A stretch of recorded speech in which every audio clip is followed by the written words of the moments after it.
In discussion with regards to water and sewer line replacement projects. The first person who I'm going to ask to come over is Chris Schmidt from Teague, Neal and Perkins, and this is an engineering firm. Good evening.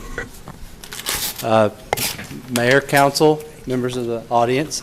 As the mayor mentioned, my name is Chris Schmidt.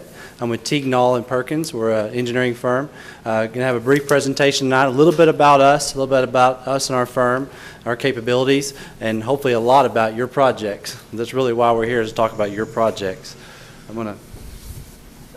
didn't follow the rules. Do I need to state my address? It's all right. Okay, I saw that, so that's there for a reason. A little bit about us. Like I said, I'm going to talk just briefly about us and our firm, a little bit about our team, just what we do, a lot about your projects, kind of some approach, some ideas that we've had. We've been brainstorming, we've been thinking about things. We do a lot of these types of projects. And then wrap it up with a little Q&A. I'm sure you guys have a lot of great questions that you've formulated and probably asked some of the other presenters. So we'll wrap it up with that, assuming I don't answer them in the presentation. About us, engineering firm, full service engineering firm, our mission statement.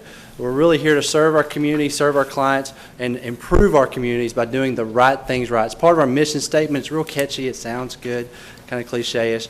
To me, what that means is there's a lot of solutions to the problems out there. Our job as consultants is to find the right solution for you, understand what your issues are, what your priorities are, and determine the right approach for your projects. And I think that's really what that means to me, driving that home.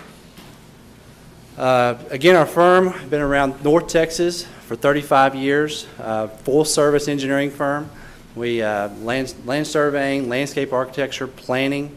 We have a lot of other resources I'll talk about and expand upon here in another slide, some more details of what we do. Our reputation in the marketplace, I think, is our quality, the product that we put out there, responsiveness, reliability, and value. We'll touch on responsiveness. I think that means a lot of things to a lot of different people. We've talked to other clients and we've tried to figure out what's important. What's important to things that we do, that other engineering firms do. What do you like? What do you not like? And one of the common features that we hear is responsiveness. They don't feel like they get the attention at times. There's not a response to emails timely, even if the response is, got your email, acknowledge, I'm busy, I'll be with you tomorrow, or I understand you need me. Impromptu meetings, if you need me there at the end of the day, can I get there to you? Are you a priority? And we really drive that down through the organization. Value focused. Another thing that value is an eye of the beholder. To me, that means based on the end of the project cycle, you've hired somebody, you've gone through the cycle, you've built it, and you've paid some money for consulting services. Do you feel like you receive value for the money you paid? And we really, again, feel like that's something that we try to exemplify in our organization. Clients.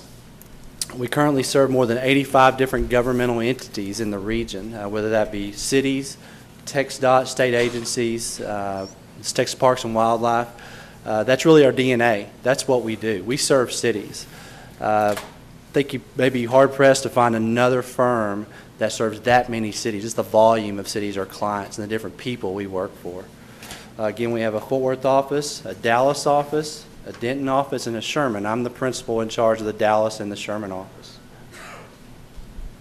Our makeup is 35 registered engineers, professional engineers, 7 registered surveyors, 43 support staff, 5 construction inspectors, which they're on staff, actual construction inspectors that are, most of them are seasoned guys retired from the city of Arlington or the city of McKinney or TxDOT guys. And then a group of support staff, or a total of about 100 staff, 100 employees. Of the 85 clients, this is just a wow list. Like, wow, there's a whole bunch of clients up there. A lot of different cities. Really the most important thing here is there's a lot of cities the same size as Paris. Same size, same needs, same makeup.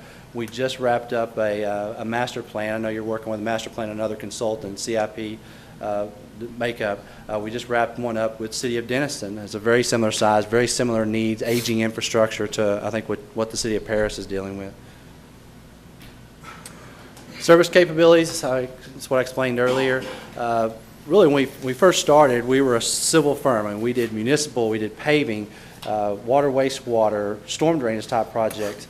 But to serve our clients and to take care of, we saw the needs. There are other needs to bring in-house and have those capabilities under our own umbrella. Surveying, land planning, just program management, traffic engineering, landscape architecture. Again, for what we're talking about tonight, the water, wastewater, paving component, drainage component, construction management, program management. Right-of-way acquisition is a fairly new venture for us. I don't know if the city, a lot of these projects seem to be replacement.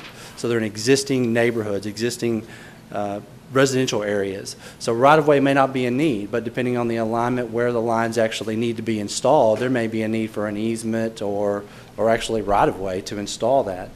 Utility coordination, again, in a existing residential area, some of the conflicts would be existing city utilities, existing franchise utilities, gas, phone.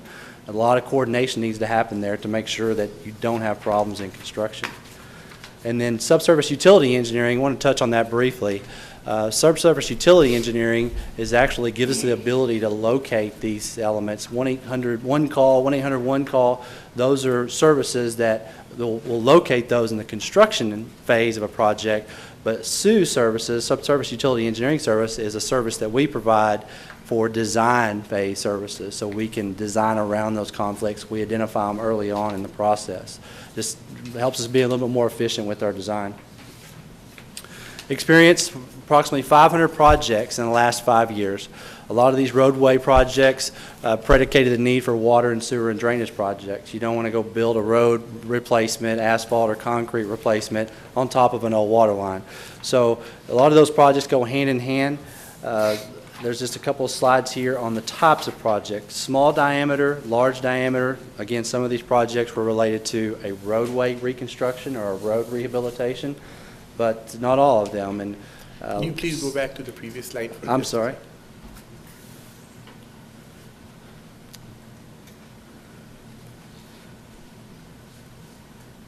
Thank you. You bet. It's a lot of, just a summary of the different projects. Some of them have been grant projects. City of Pottsboro was a grant project. Sherman was US 75 project was along US 75. It was a 12-inch water line into an undeveloped area, really just to spear future growth needs, just to plant the seed. Water's here. Sewer was another project. I don't think that it's under construction yet.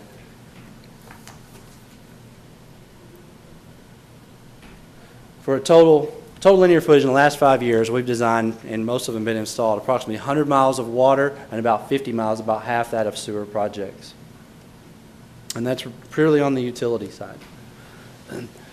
Looking at a team, we kind of look at a team. The first thing we do in any type of project, even a prospect such as this, is look at who would the team members be. Who are the guys we have in-house that would be someone that we would need working those specialized skills, and maybe if there's outside services, if there's a other consultant, a geotechnical engineer is one of the few things we don't have in-house.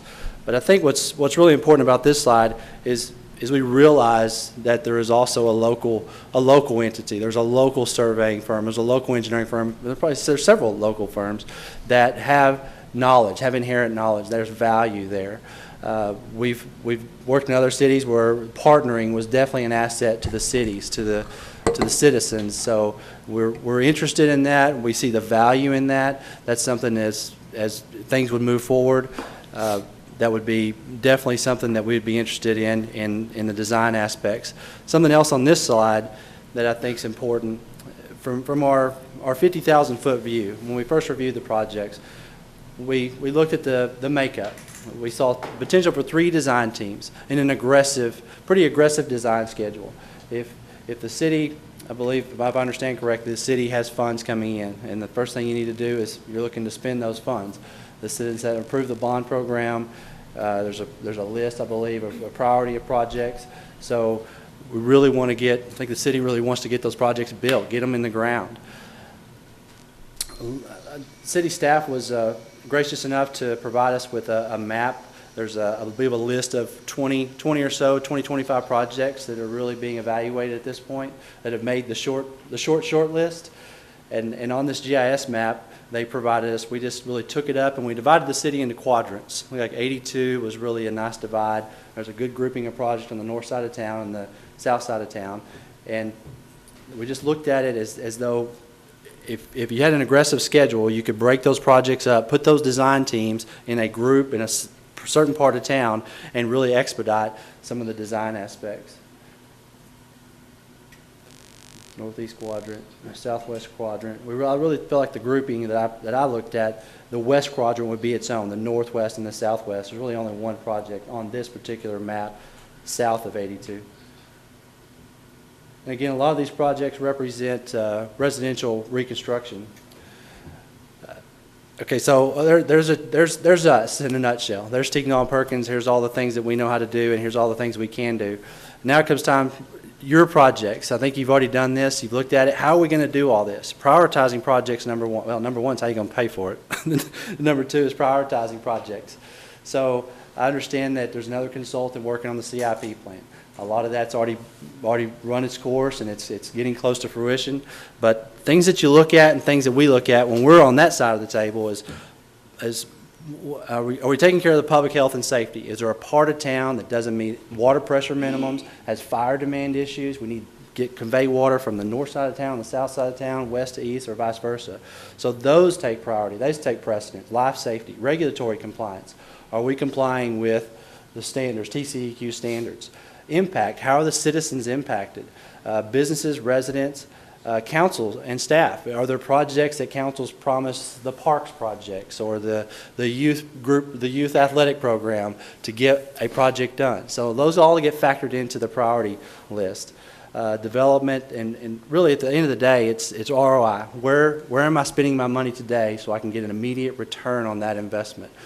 So all those factor into it, but I understand that process is well underway. Okay, now you've got your list of projects. Now how am I going to do all this? How are we going to get all these done? We've looked at it. We felt like a 3 design team. We're working on a similar project in Rockwall now, and there's 3 consultant teams tackling a very similar setup. I think they had about $10 to $15 million worth of work, and we were awarded a group of projects, and we have 5 projects right now. We just submitted a 90% submittal. And the 3-team group looks like it really works well. It's a sweet spot. It can adjust. That's just an initial stab for us. Again, looking at the quadrants, package A would be that northwest quadrant and southwest quadrant. Package B would be the northeast quadrant, and package C, the southeast quadrant. But it just depends now really on how the city looks to proceed. Are those the project list? Are those the priorities? And once you have that, you develop a schedule. This schedule layout is just a graphic. It's very aggressive. You look at a survey component. You start off with survey, back again on that northwest quadrant. Follow up with design. As soon as you start design on that project, start survey on the next round, on the next group. That's very aggressive. You've got a lot of things going at the same time, and then once you get finished survey on the second group, start survey on the third group. Just follow them in succession. One of the things this does generate is a lot of activity going on at the same time when the construction side hits.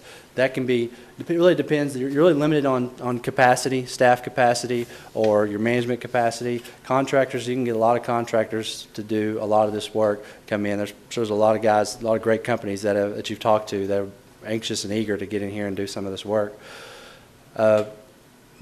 Again, we're a full-service group. We have the ability, we have the experience. We've done this before for other clients, providing support on the construction side to meet an aggressive schedule. And we've also, in Arlington, we submitted about 15 projects that were not bonded. And they just have them shelf-ready, and when they have funds available, they put them on the street. So all the projects are done, and they just manage it whenever they want to put it out. So it can be done in just multiple ways. Again, thank you for the opportunity to speak this evening. I'm available to answer any questions you may have, and I really appreciate it. Thank you. Thank you so much, Chris. I'll start with some of the questions, and then we'll go each council member. You're a Texas-based company? Yes. Okay. And you said you're the head person of the Sherman division. Yes. Where do you stand in the company? What level of employee are you with reference to your entire company? There's a group of corporate principals. They're really the owners. There's 3 of those guys. And then there's a group of 5 managing principals, and I'm one of the 5 managing principals. I manage the Dallas office and the Sherman office. Okay. Second question that I have for you is, you touched on one of the slides actually. If we can go back to your system where you had the planning. Right there. The team? Yeah. Design team number 3, you've written down local engineering firm, and on surveying, you've written down local survey firms. What level of involvement would you like from the local companies, and what are your thoughts on that? Again, we see a lot of value in the local group, having a local entity being involved. There's a lot of ways to accomplish that. It really depends on their capacity, what capacity they have to produce and to meet schedules and to get involved. We partner with a lot of different firms, outside firms, to either win a project, to produce a project. If there's inherent knowledge, somebody lives in a certain part of town and they know that, or they've worked on a certain part of town, we want to bring that to the table. We want to utilize that knowledge. So if I was to ask you, give a percentage, that what kind of local percentage involvement will you take? In this team, it's For approximately, surveying in this team, I would say it's in that 30 to 40% range. Okay. If we so utilize you that intend team. to do about 60-70% of the work, and you would want to have 30-40% involvement of the local. We could set up that. We're a big enough firm that we could actually manage, we could do all of this. But you'd rather have the local person? I think it's value. In managing the Sherman office, that's something that I've also done, is I have a presence there, and whenever a larger firm comes into town to do something, we try to partner up, and they'll approach me, and we'll develop some kind of joint venture. Okay. In this capacity, we just haven't been able to reach out to any of the local groups yet. How many current ongoing projects do you have? How many current ongoing projects do I have? What are the ongoing projects, the number of ongoing projects that you have right now? Right now, we have, out of the Dallas office, I believe we have, in design, we have, I would say, 6 active projects right now in design, whether that be conceptual design or final construction documents. And we have a handful in construction, some larger roadway projects in construction in Coppell. If you were to get this project, do you think you have the capacity to finish it in a timely fashion? Definitely, yes. So the other projects will not get delayed and our project will not get delayed. You have enough manpower?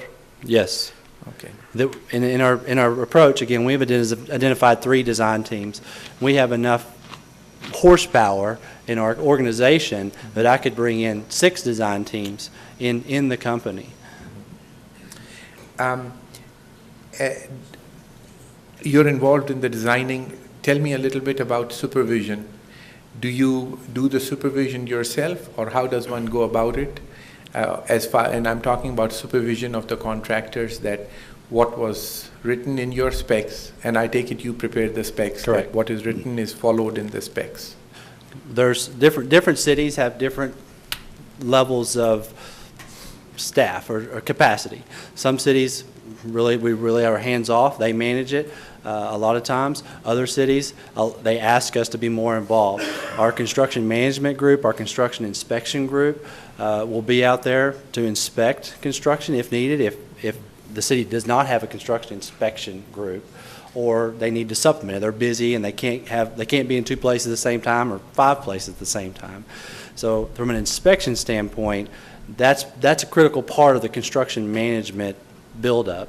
On the construction management side, communication with your contractor, kickoff meetings, monthly periodic meetings, whether that be typically in person. You need to sit across the table from somebody to convey the message, to convey what it is that's going on both sides, if there's a problem or just the progress, and accountability. That's a huge part of the process, is accountability.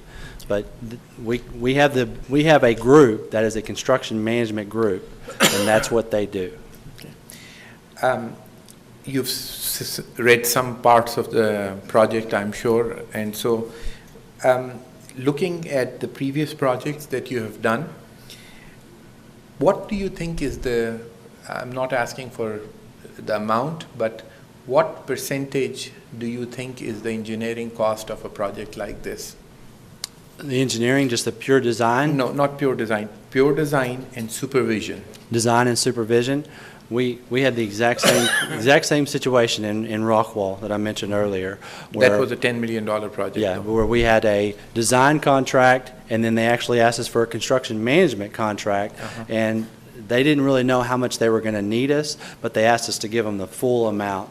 And I believe our design percentage was about 10%, and our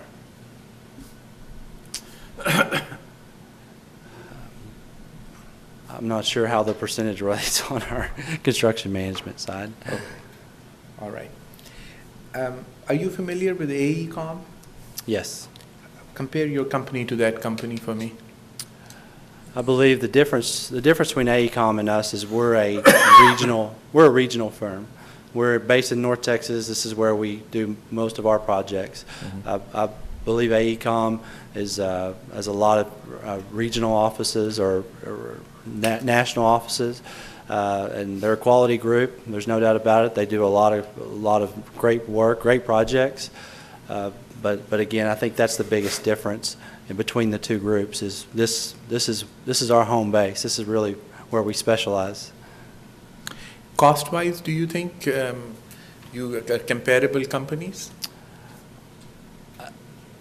I don't know enough about their pricing structure to really answer, but I think the answer I'd want to leave you with is we feel like we try to offer value. We want to make sure that you feel like you receive value for the money you spent, because consultants, I mean, you're going to spend some money on a quality consultant. Okay. So, and the best way to really achieve that is if I go to Tyler or to Longview and I list you as a reference, list the City of Paris as a reference, I don't want there to be a doubt in your mind that, hey, yeah, these guys were great. They did a great job. So that's the bar that I'm trying to accomplish. Okay. So go back to your previous slide with the number of cities that you have done. Yeah, the one with the red. So you're confident that if any one of us to call any of these cities, they'd say that you did a great job? Yes. And give me a rough idea of the costs of these projects. You already told me about Rockwall. What about some of the other projects? How big are these projects? Denison was a master plan study. That was approximately a $250,000 study for developing CIP. Developing their water model was the lion's share of that effort. They did not have a model. They kind of would just turn the nozzle on the pump up to make sure the elevator filled up at night. It's not real sophisticated, so we've helped them kind of get a little bit more sophisticated there. Out of these cities, I'll limit it to what are the cities which have our kind of a project, engineering and construction supervision.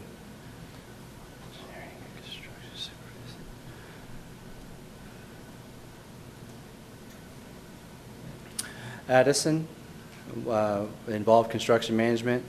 And how big of a project? Addison was a $16 million roadway reconstruction job.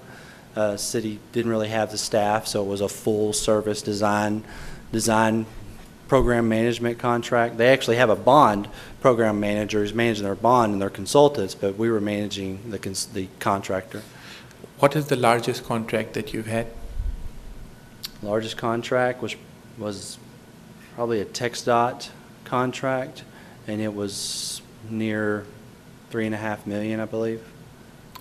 $3.5 million? Yes. Okay. But you said the town of Addison project was a bigger project? That was the construction contract amount, not the design contract. Okay. Yeah, that was the construction dollars. Okay. The bond money for the construction. Okay. Yeah. All right. I think I'm done temporarily with the questions. Mr. Wright. Yeah, what water and sewer project have you done that most resembles what we're doing here? I believe that what we're currently working on in Rockwall right now is the most recent. We've had several projects in Sherman that were urban residential replacement projects, just aging pipes that were water projects. The city of Pottsboro wasn't a large project, but again, it was reconstruction, replacement of existing infrastructure. But Rockwall right now really is very similar. Yeah, how many dollars was it? Rockwall, Yes. And just water and sewer pipes or whatever. the overall program was about 15 million, and I think they pretty much cut it into thirds.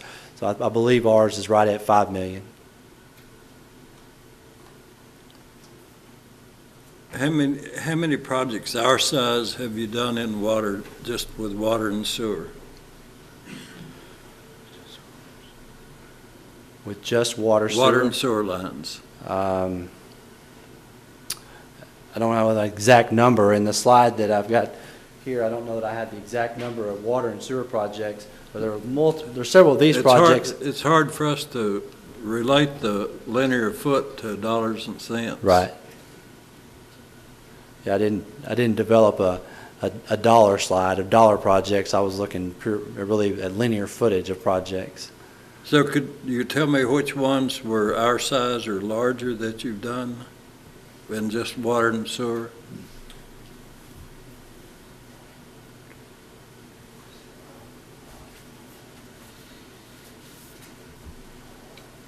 Colleyville seems okay, no, there's another one, Lake. And there's a few projects on here that I was not really involved in. It was more of a representation of our firm's capabilities. I think Grawweiler, or City of Erling, that was actually reconstruction. A lot of these projects were related to reconstruction level projects. US 75 in Sherman, that was 4 miles. Yeah, how many dollars? I believe that was about $3.5–4 million. So you really haven't done any our size in just water and sewer? Of the overall program? Yes. Well, maybe not in one particular program. City of Arlington, I think that was 12 projects. I don't know what the dollar amount was. That was 10 different projects. So I don't know that I've done a whole bond program, but it's rare from what we've seen that a city will give one consultant a whole program. There may be a project manager, but in the Metroplex they try to spread it out a little bit. A lot of consultants being very competitive. You mentioned that there's 3 choices of, or 3 approaches. Which one would you recommend for the most bang for our buck? Well, there's from a contractor procurement standpoint. Yes. Yeah, there's really design bid build, more of the traditional method, design build, and construction manager. On these projects and the size of these projects, the design bid build seems to be a good fit. There's some efficiency there, some cost savings, again, a competitive situation, a competitive bidding. Some pricing. The pricing there is good. You can actually qualify your bidders through a competitive sealed proposal process where you can actually give some scoring methodology so that you have some control. You're not necessarily tied to the lowest bidder. The design build project process, there's some overhead there that you pay that to me I just don't see that being the right fit here. If you were writing the specs, what would you have in the specs? If you could From a write scoring them yourself? methodology? Yes. When we've written competitive seal proposals in the past, we look at experience, we look at references, performance on past projects, whether that be with a city or a neighboring city. Ideally, you want to see their contractor's ability to perform the type of project and in this environment. References, their capacity. I don't know if you can ask necessarily bonding capacity, but referrals and past performance on past projects. That really gets a lot of the scoring, and then pricing the scoring, and then schedule. You can look at schedule, let them bid the schedule. You can dictate schedule to the contractor or let them bid the schedule, and you can have a scoring methodology that allows you to come come up with who you think's the best fit. With the most expeditious approach, what would you say would be the length of time for our project? The length of time to build out the project, Yes. there's the most aggressive that you could probably do this, and to do it, if you have the capacity to do it, would, from a design standpoint, you're probably looking at, if you break it out into the different packages, like I've laid it out, that's the way I'm kind of going to go through it, is there's a design package 1, that's one quadrant of the city. That could be put out on the street in probably 6 months or less. And then the procurement through the bidding, it takes a couple of months, and then contractors start. And that's probably, you're looking at probably another 90 days to, or probably 4 months to build it.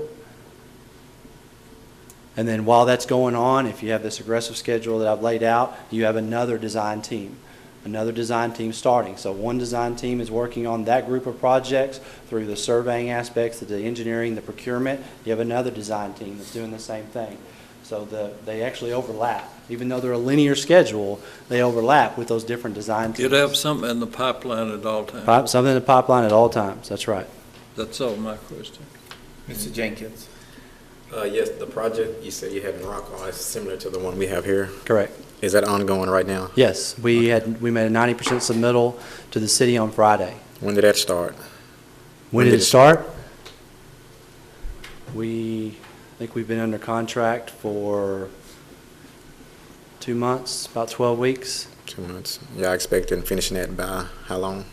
I think we were going to let them bid the time, but I don't know why that project would take more than 90 days.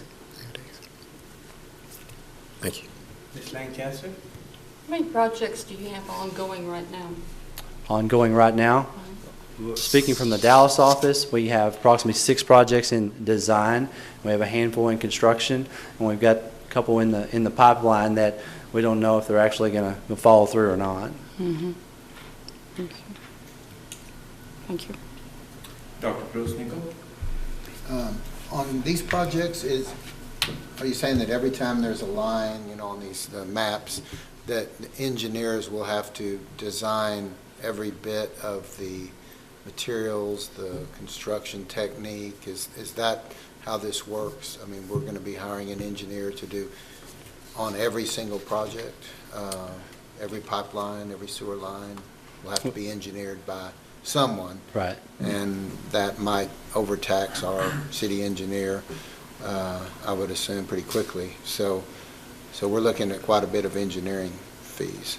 Well, I think the consultant's job is to supplement staff. Right. So whatever staff's capacity is to work with that and work with staff and just help staff make sure we get things done. Again, there's accountability, there's a lot of good communication, and sometimes the schedule gets dictated by what that capacity is.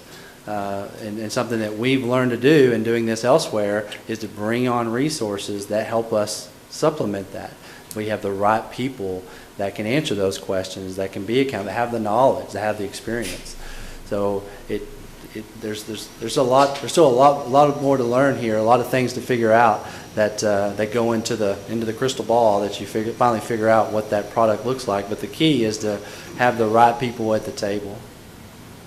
Do you know about our local, in this region, construction resources, the firms you've dealt with, many of the construction people who might be hired to do these projects, and you feel comfortable working and recommending people?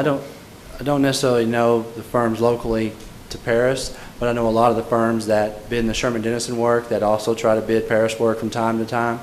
I know some of the other contractors that I think you may be talking to that may be out of the Metroplex that may even bid some of our work. I'm not exactly sure who you've spoken with, who's presented to you, but I'd be willing to bet you that there's some groups out there that have bid TMP's work and are familiar with us and our firm.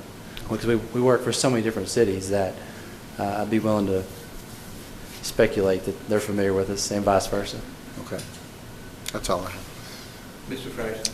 You guys have done a good job down on that end. I'm fine. Thank you, Chris. Ms. Drake? It seems like every question I was going to ask somebody has, but I do have one question. You have given us 3 different options here on one of the slides. And you had local for the engineering and local for the survey. I went blank for a minute. You didn't have anybody local for the construction, but you had already answered that.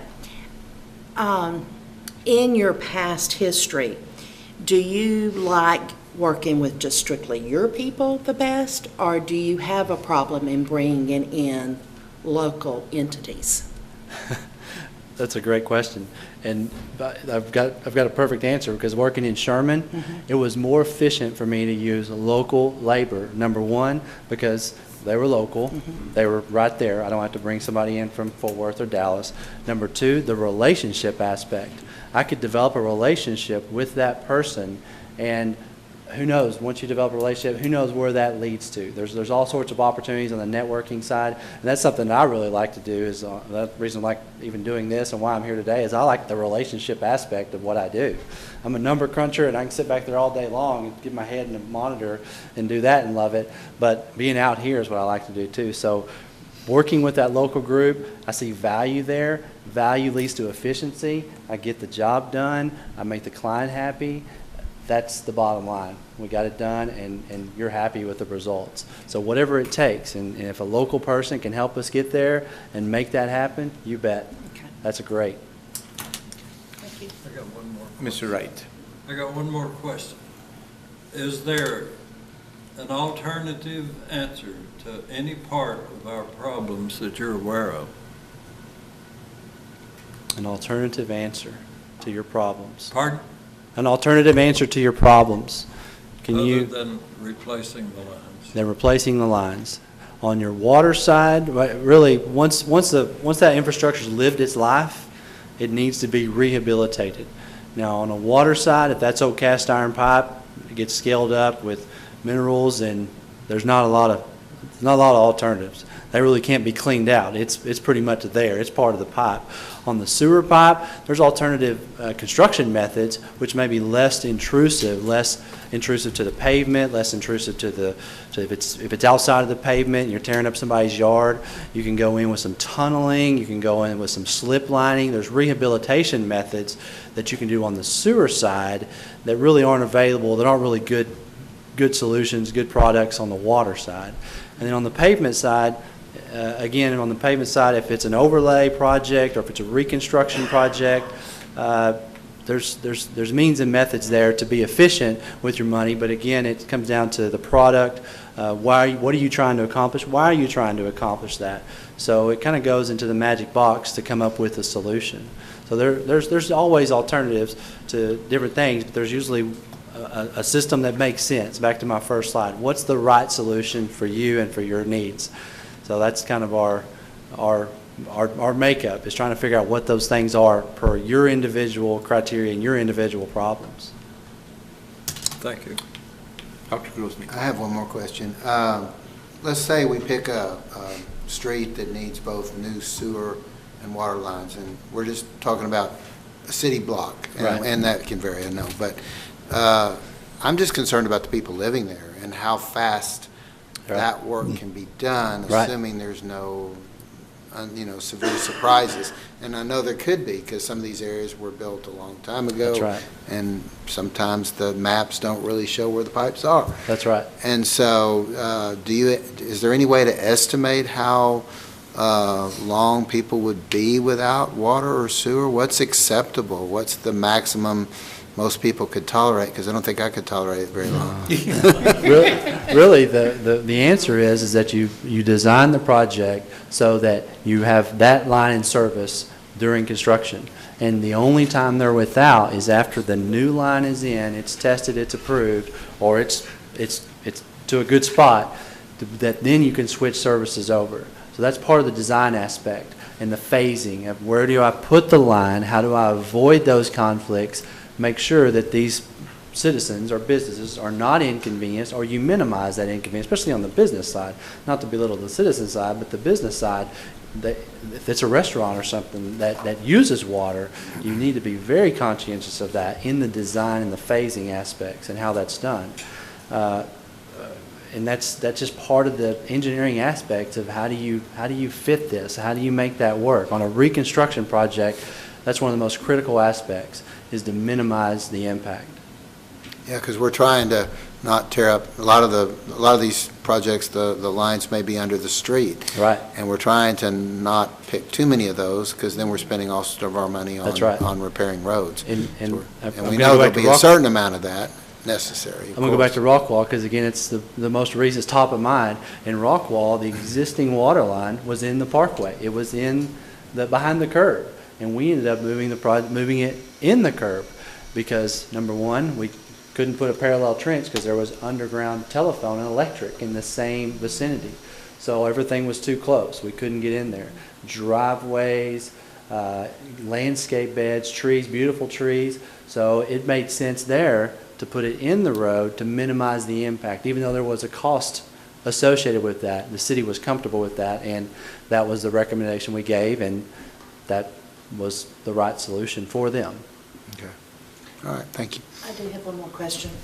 How involved does your company get in letting the citizens of Paris that you're working in that area know what's going on and basically the time limit?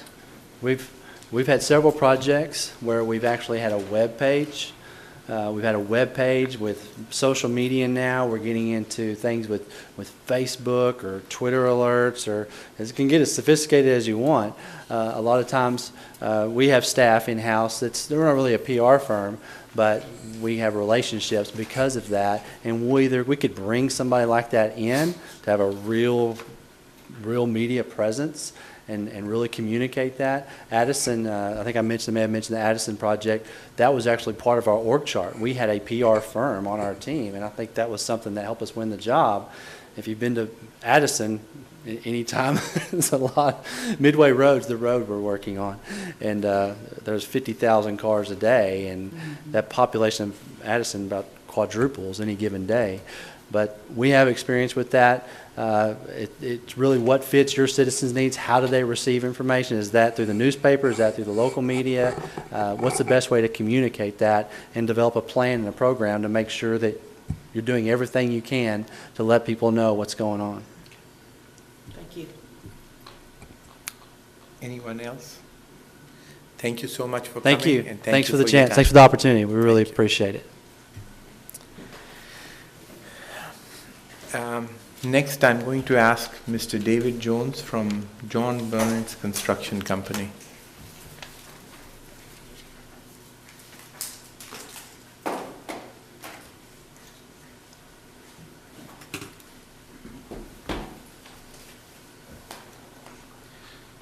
Good evening, Mayor, council members. My name is David Jones. I work with John Burns Construction Company out of Lewisville, Texas. I reside at 4101 Hazelwood Drive, Fort Worth, Texas.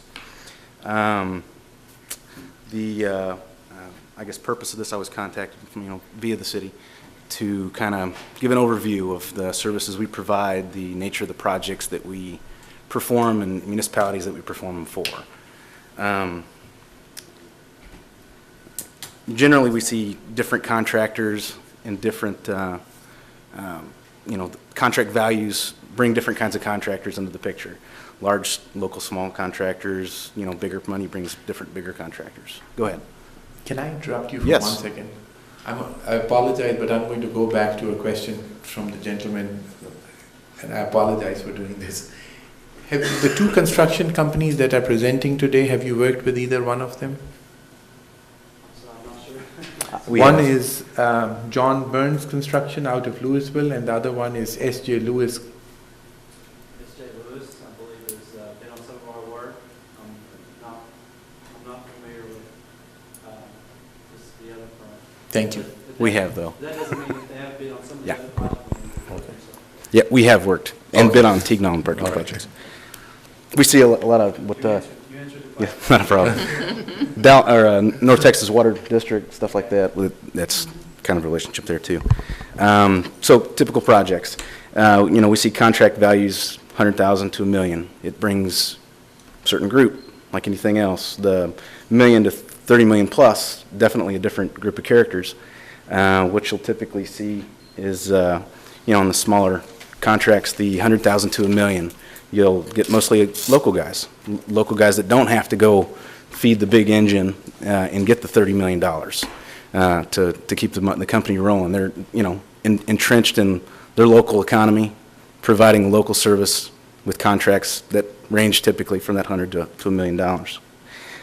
They'll have, they all have, everybody has, and every construction company will tell you they've got certain things they're good at, expertises in certain areas.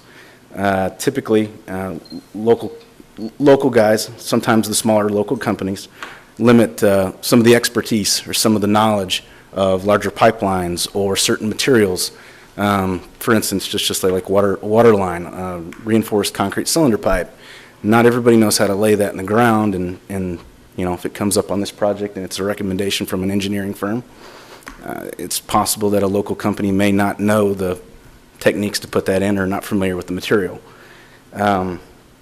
They also may be limited in being able to provide multiple crews depending on what the city decides as far as construction schedule, how many feet, milestones for the project.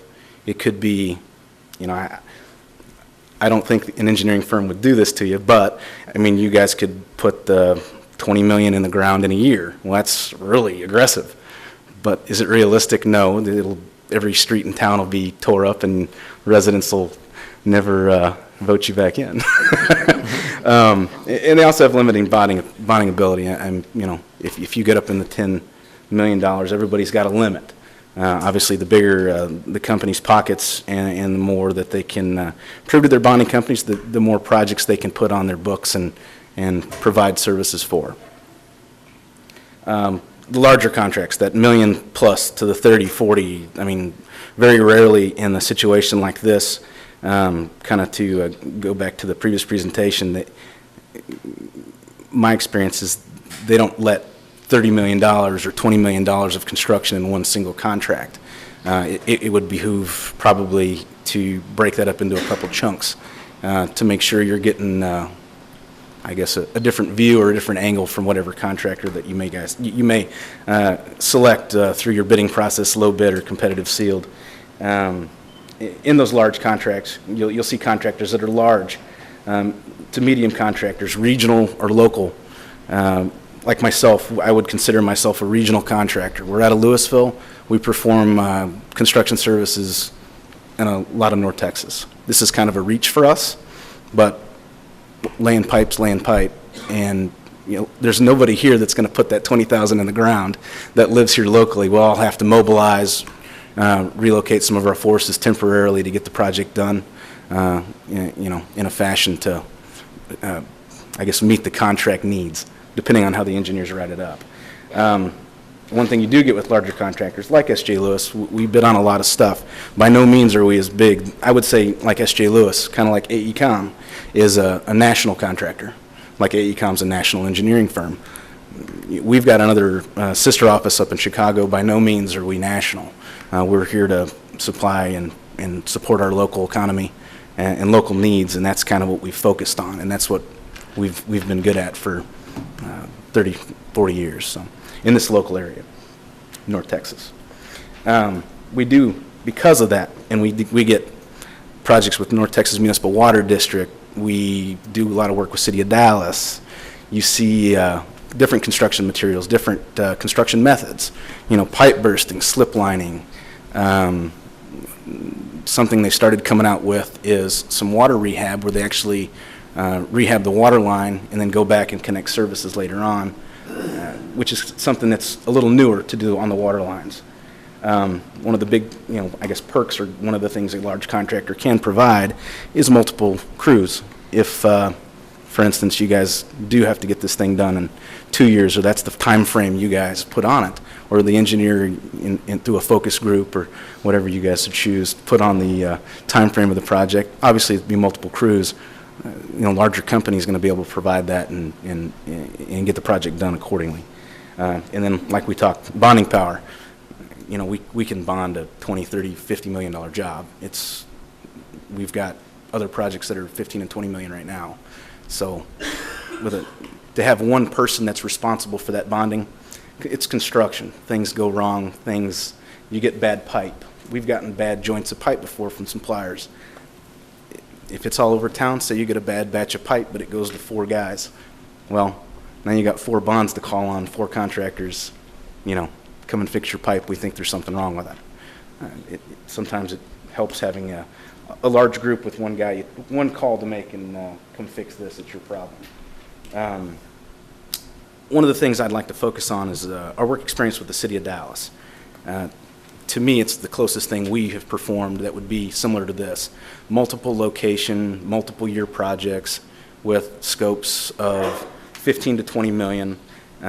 Typically their award process in the projects they advertise for the water utility department is between 10 and 20 million. They, in the past, let's say 15 years ago, 20 years ago, they broke these projects into segments, like roadways, kind of like the previous engineer had said, Section 1, Street 2, Street 4. They would take each one of those streets and bid them out separately. In doing that, they found that they're not getting a consistent project because multiple contractors everybody's got a different way of doing things and a different, I guess, motive of getting a project done. Again, it comes back, they've chosen over the years, in the past 5-10 years, to kind of wean away from the smaller one-section contract. That way one guy's accountable, and they know that one contractor, if it starts off bad, they're probably going to get a bad product long-term, and they need to adjust that accordingly up front. Whereas if they've got one large project with multiple locations that they're completing, and they see a good product, that contractor, and they know that they're in good hands, that they're going to get a good project, gets it cleaned up, restored to a nice mark. In those Dallas jobs, the 10 to 20 million, roughly, and it's got some paving replacement on it that I think you touched, it can get wildly expensive to repair the surface. In the City of Dallas, the way they operate, they would typically replace half a street, or if it's a combination line where they've got water and sewer going in the same street, that would constitute pretty much, and typically for the most part, if you're going through and doing the water and sewer, and the water line or sewer line is in the street, you're going to tear up half that street, depending on the location. If it's anywhere within 5 foot of the curb, we're going to come in and do some major years off what's already existing. So if it's in bad shape, City of Dallas looks at it as half the street's going to get tore out. This is the opportunity to go ahead and replace it for the residents, because nobody wants a half-good street. It's kind of like starting with the water and sewer. You've got a life to deal with. And if you can start that life over again on that street with the utilities and the street, you've got a baseline. So that's their approach. Like I said before, they go with the larger contract only because they've got one point of contact. You do have limited staff. I don't know how many inspectors you have and all that, but I can only imagine it's handful, 5, whole town? I don't think so. One engineer, how many inspectors? 2. So, I mean, if this becomes, depending on the time frame that you guys choose, obviously there's some staff that you'll have to outsource via the construction manager or the design professionals. City of Dallas, like I said, it's a plus to be able to call one guy. Hey, this is what's going on, or I don't like this product. Instead of having to call 20 different guys and 20 different contractors, hey, each one of these streets, that's a lot of phone calls. And to have one guy on the hook that is taking care of the complete contract is a plus in my eyes if I was on your end. One of the other things with the consistent product, we've already talked about that. The bonding that we provide, whether you guys decide to choose a maintenance bond period, 2 years, 1 year, we see both. Typically, we don't have any issues with it because we put in a good product, and usually none of our materials fail from our suppliers because they don't usually like going backwards on their material sales.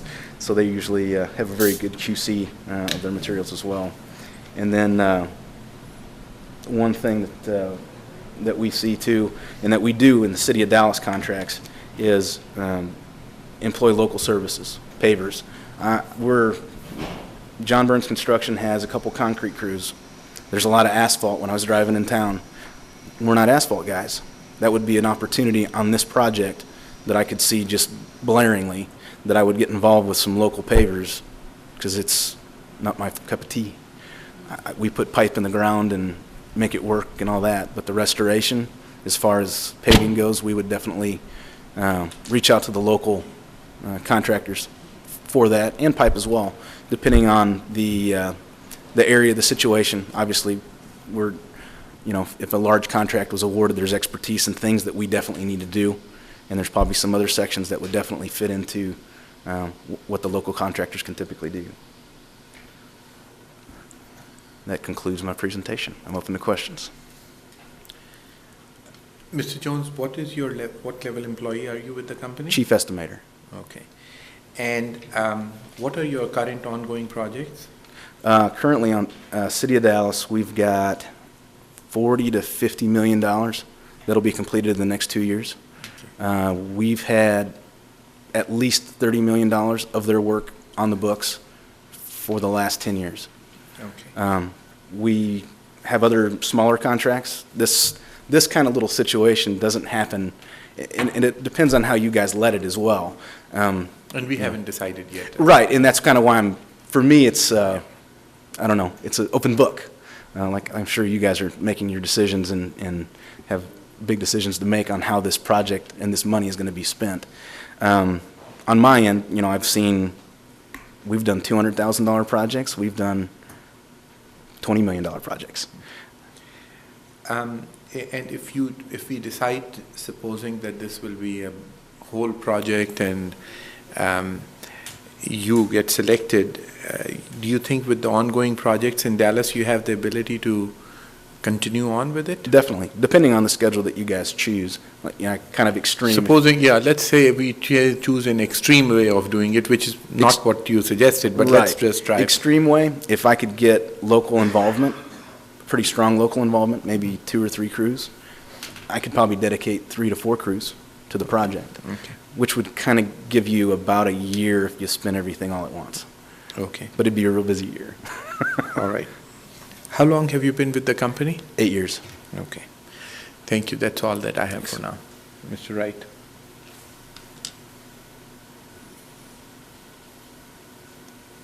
What time frame, if we took the most aggressive route, what time frame would you think it'd take to finish this project?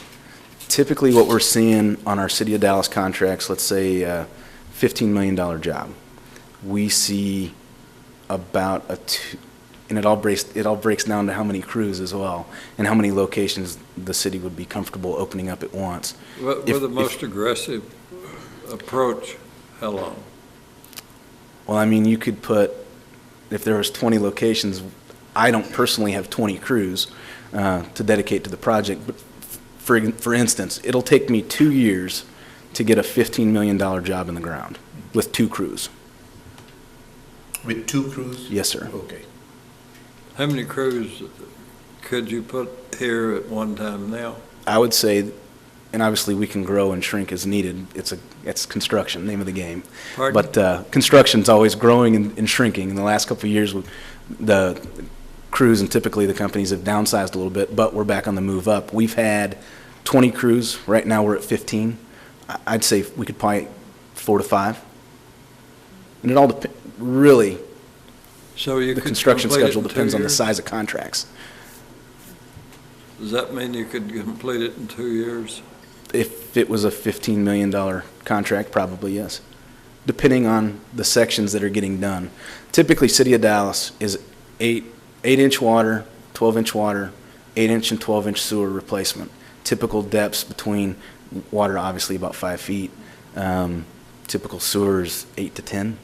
So I'm guessing your existing facilities are probably very similar in grade, design, and materials that we're having to move.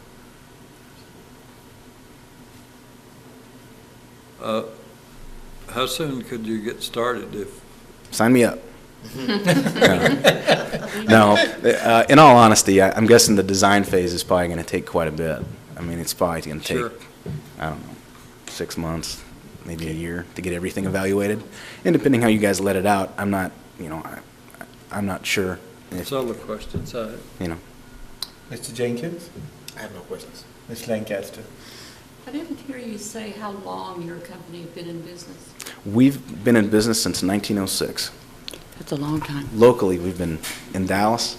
We've been in business for about 35 years. Thank you. Dr. Grossnickel? So when you, if you dedicate these crews here, I guess Per you diem. have to put them up in, Yep. you know, They're quarters of temporarily some kind, relocated, and they yes. stay here. Yes, sir. Do they work, weather permitting, 6 days a week? or- Probably 5/10s is probably Five, what? 5/10s 5/10s? or 4/10s, depending on how the weather's holding out. What does 5/10s mean? Sorry, construction terms. 5 10-hour days, so there'd be some overtime pay put in there, but it, in a long period job, it definitely shaves some time off the back end. If weather's permitting, the weather's great, you want to absorb it when you can. Yeah. Within reason, obviously, it's an expenditure on us. What times a year are best to, For Get jobs like this, you're started. you're going to be in both. you're going to have? You're going to be in both the good and the bad. Okay. It's just, if you guys did every street where it was only typical production, this goes back, I think you had asked a question about what to expect on a city block. Dallas, very similar. A lot of their facilities and stuff are in the street, curb to curb, so there's restoration time for the paving and all that, which is relatively quick. And the customers are never out of water. There's a switchover. Well, there's some inconvenience sometimes depending on the horror stories, I guess, is sometimes the plumbing on the customer side is not up to snuff, or it's degraded as well. We'll hook up, say part of the project and the design is repairing and correcting a pressure plane issue. Being that somebody, turns their water faucet on and there's a trickle, and then pressure plane, they pop it back up to 80 PSI, and poof, all their fittings in their house blow out. Well, that's a potential. That's a reality. It happens rarely in our projects where you get a little water hammer from turning the water and turning it back over, and some houses have issues adjusting to the new pressure. So, but again, to kind of go back, I kind of went a little sideways on that one, but water goes in about, if it's typical, 8-inch water, typical street, 200 foot a day. 20 feet a day, you said? 200. 200 Just feet as a day. a thumb test. Sewer, typical 8 to 10, goes in 100 foot a day.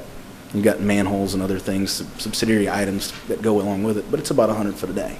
So that's generally what to expect when you look at a section, a general section. Now, obviously, there's some constraints on, if you go 20 feet deep, obviously that changes the story a little bit. But if it's typical stuff that you'll see down a city street, 100 foot on sewer, 200 on water, just a typical production rate. Okay, thank you.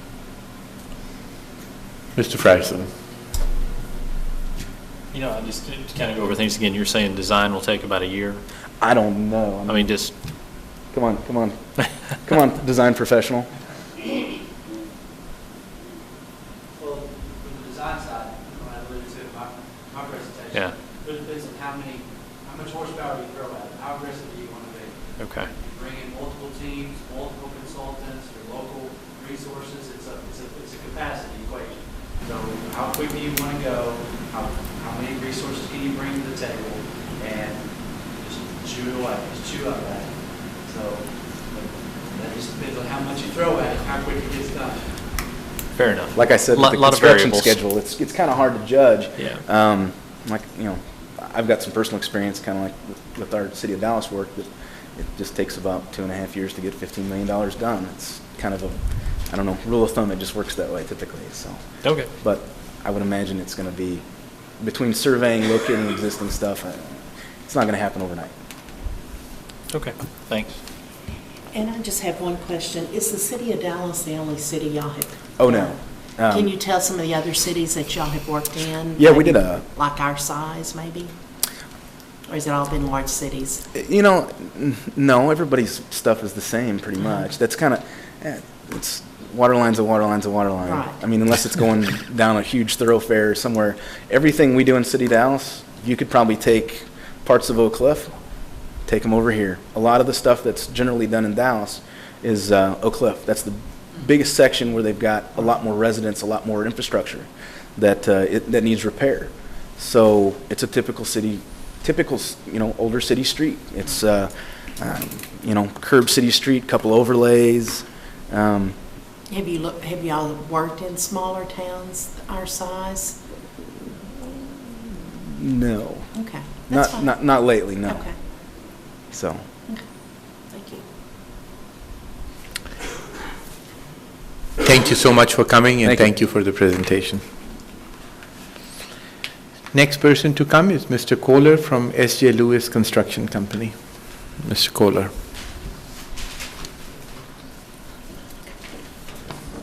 Do you have a PowerPoint or anything you want us to put up? No, sir, Mr. Anderson, I don't. I'm sorry, just one second. Mr. Anderson, I'm sorry I didn't give you a chance to ask. You have any questions? No. Okay. Mr. Kohler. Mayor Hashmi and council, thanks for allowing me to come here tonight.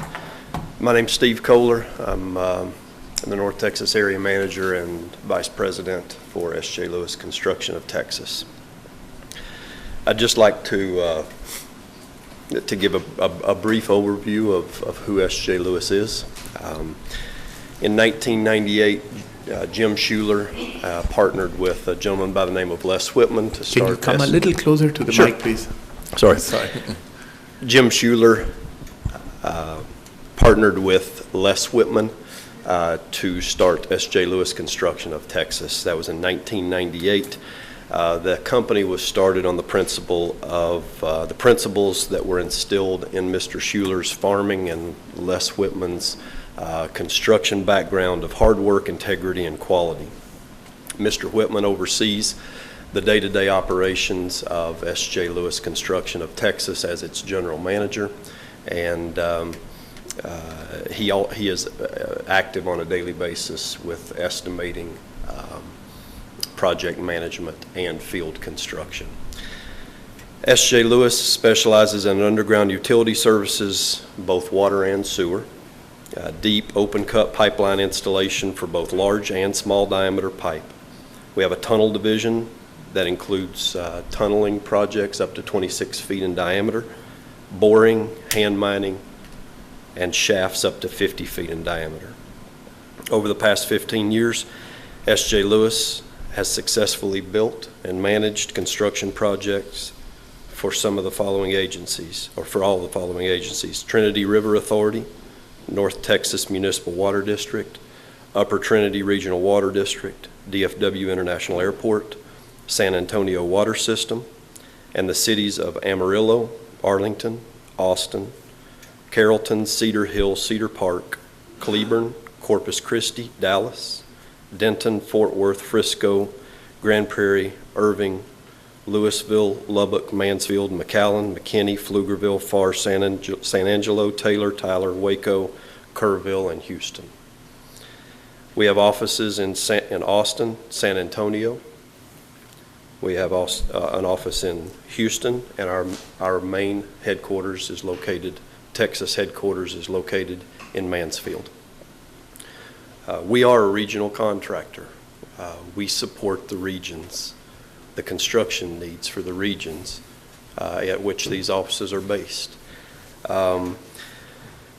We've also completed projects outside of Texas, in Alabama for Montgomery Waterworks, Arkansas for Little Rock Sanitary Sewer Committee, Colorado for the City of Aurora, Kansas for Johnson County Wastewater, Oklahoma for Oklahoma City, Mississippi for DeSoto County Regional Utility Authority, Georgia for DeKalb County, and Louisiana for the City of Baton Rouge.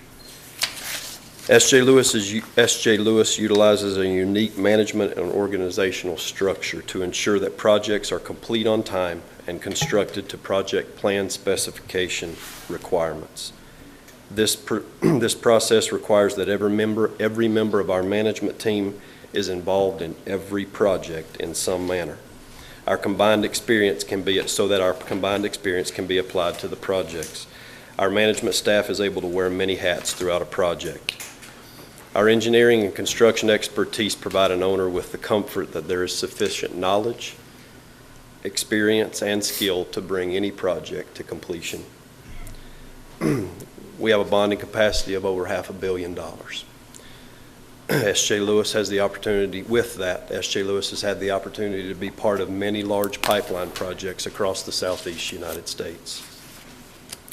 We are unwavering in our commitment to provide quality services and safety performance. We build a high-quality, on-time project. The importance of safety in our industry cannot be emphasized enough. S.J. Lewis does not just implement safety standards and meet safety regulations. We put safety first. Assuring a safe environment for our employees and customers comes above all things.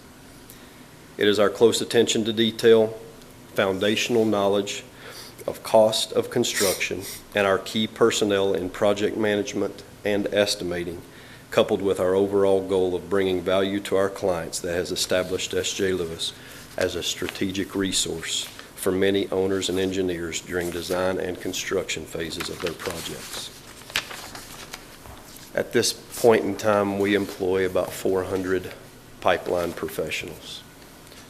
We work across the southern United States. We specialize in difficult and fast-track projects. If we have a bread and butter, that's where it's at. The more difficult the project, the more fast-paced, the more constrictive the timeline, the better we perform. We value the working relationships that we've developed with cities, municipalities, districts, owners, and engineers over the past 15 years. We've built projects from $500,000 to over $50 million during that time frame. We work hard to include local participation in our projects. As opportunities present themselves for a project such as this, we would eagerly pursue those opportunities. Based on what I know of this project to date, we have an interest in working in the work for Paris due to the fast-track nature of the project, as it fits perfectly into what we do and what we're known for. You know, we may be larger than some contractors. We don't want to apologize for that. There's a benefit to that. We're hard-working, boots on the ground, roll up our sleeves and get to work contractor. That's who we are. We push sometimes. You don't pay us to like us. You pay us to put good pipe in the ground. We want to be liked, but you pay us to put good work in the ground and do it timely and safely. Should we be fortunate enough to be part of the infrastructure repairs and replacements in Paris, the size of our company should be looked at as a benefit. Competitive pricing, low overhead, resource availability, fast-track projects, experienced crews, and relationship resolution, these are benefits to having us work. I'd like to say thank you again for allowing me to tell you a little bit about S.J. Lewis. I apologize for not having a visual presentation, but our work speaks for itself. What we put in the ground you can't see, but you'll live with it for a long time. And we're awful proud of that. So. Thank you very much. You've heard questions back and forth over here. What speed do you lay down the pipe at? What is your slowest and what is your fastest? And based on, let's say you're working in downtown versus you're working on open land. So what is the difference? You know, there is, we pride our crews we pride ourselves on having crews that kind of meet or beat the expectations set forth in the industry. I would tell you that we would be disappointed with a couple of 100 feet a day in pipeline production. We have projects in Fort Worth that we're laying pipe in similar conditions that we'll lay here, old residential neighborhoods, older parts of town, and 300, 400 feet of pipe in a day is achievable. Now, there are some parameters and factors there that limit that in some ways or on some days. I would tell you that I have a picture on my wall of one of our crews that was taken last summer in Odessa after a 10-hour day in which that crew installed 2,048 feet of pipe, a 42-inch concrete steel cylinder pipe in one day, in one 10-hour shift, 2,048 feet. Nobody else can do that. And I appreciate that you've given that number, but does it cost the city any more by doing that? I mean, yes, you laid down 2,000, but at what cost? No, I think, no. I mean, do you think the cost is more when you're doing such rapid speeds? No, I think there's a benefit to it. I do. I think there's a decided benefit to that. My crews won't be here. If I'm installing the pipe faster, our crews won't be here as long. You won't be affected as much or for as long. So I think there's a decided cost savings, not a cost impact to it. My other question to you is, you're a large company, as you said. Is there a concern that larger companies will have bigger overheads, bigger costs compared to smaller companies? I've heard that. I think that that may be a bit of a misnomer, though. I don't think that's true. I think in certain, my opinion is in certain facets of construction or industry in general, that could be true. The larger, you feed the monster, that kind of thing. That doesn't hold true with us. We compete daily on $1 million jobs with the same guys that are the mom and dad and a couple of backhoes, and we compete daily, and we are awarded contracts on low bid projects on a daily basis. And we wouldn't be able to do that if our overhead was exorbitant or out of line compared to them. We just would not be competitive. So I can see, I've heard that, Mayor Hashmi, I've heard that many times. I don't think that's true in the case of S.J. Lewis. We are a very financially frugal company. Okay. With our money and yours. Okay. Tell me a little bit about your thoughts on involvement of the local. I know you've touched the subject, but I'd like a little more detail on involvement of the local contractors in this. There's a decided advantage in construction to doing it as much in-house yourself as you can, and that's the honest truth. I can affect my employees a little differently and a little better than I can a subcontractor. So, however, it never works out. We don't self-perform everything we do, and on these projects, or on this project specifically, I could see trucking, paving, surveying, just to name a few, and depending on how it's broken out ultimately, how the council chooses to apply the funds, I could see that if the project truly is fast-tracked, I could see that there would be the potential of discussing with local contractors their pipe installation resources as well. I could see that could take place. And let me just give you an arbitrary scenario that supposing we were, as part of the deal, if you were selected, we were to say that, say 10% of the work or the 10% of the amount of the contract you have to use on local companies. Is that an acceptable thing to you? Or? Absolutely. It happens all the time. We have a job in Mississippi, for Jackson, Mississippi, that was just awarded to us. They had a 25% goal. We couldn't get to their goal simply because there weren't enough dollars if you took out pipe and utility installation, our crews and our labor and equipment, LEF. If you took that out, there simply weren't enough dollars left to meet that 25% goal. But I believe we were at 18 or 19%. So we got everything we could get involved, outside of the pipe installation on that particular job, we were able to. And the only reason we didn't do that there is because there was no local contractor that actually had the expertise to install the pipe that we were installing. It was 60-inch slip line, and they just didn't have the experience. My next question to you is that how well do you work with people supervising your work? Supposing the company puts up the specs, and are you comfortable that till all the work is completed and you've gotten an okay from the supervising people that you can continue working, the work doesn't come to a stall because you didn't get paid? Yeah. No, I think, I would tell you that it would not matter to me, nor to our company, if you had 15 inspectors or no inspectors. You would get the same project in the ground. And I think if I understood your question right, you alluded to funding. Yes. Yeah, obviously.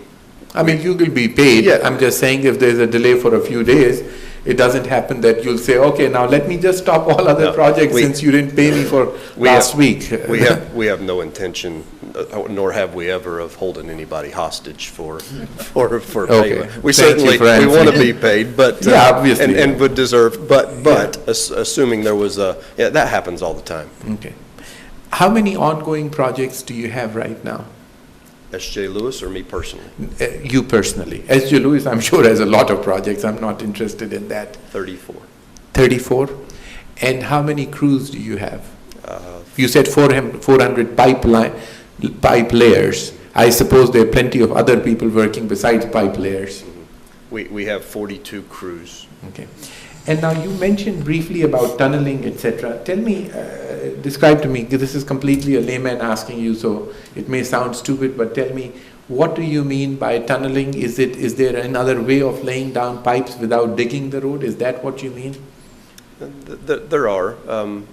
Obviously, there's a cost to, there's a certain amount of cost associated with tunneling. Typically, the small bores that I referred to, the hand mines, those would be cased pipe, casing pipe slid underneath a road from side to side to keep from having to dig the road up. And so, we install those from 36 inches. We've done as small as 30-inch case pipe hand mines to as large as 72-inch. And you said there's cost involved, obviously, but there's cost involved in repaving the road as well. Certainly. So tell me, give me an estimate of where does one break even on this? Let me think about that for just a second. For the project that, as I know, that you have right now, it would be cost prohibitive to do tunneling as a means of installation in city thoroughfares. It would be cost prohibitive. There are, though, areas where if lines were to be laid outside of a roadway and you wanted to preserve the integrity of the road, you'd shoot a bore across, the two lanes. You don't have traffic impact or anything like that. Those are probably, there's probably better evaluations of costs that do get it more in line and proper for installation and estimating purposes.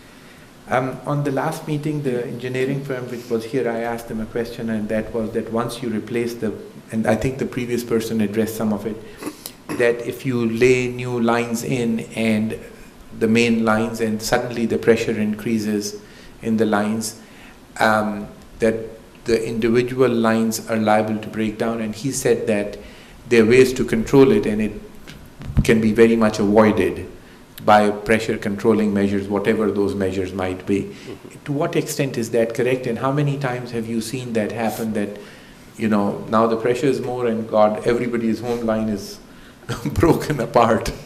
Well, I'm not an engineer, so I won't pretend to have an engineer, and I'm a simple contractor. But I will tell you that you can hammer a line by opening a valve up very quickly and do a great deal of damage.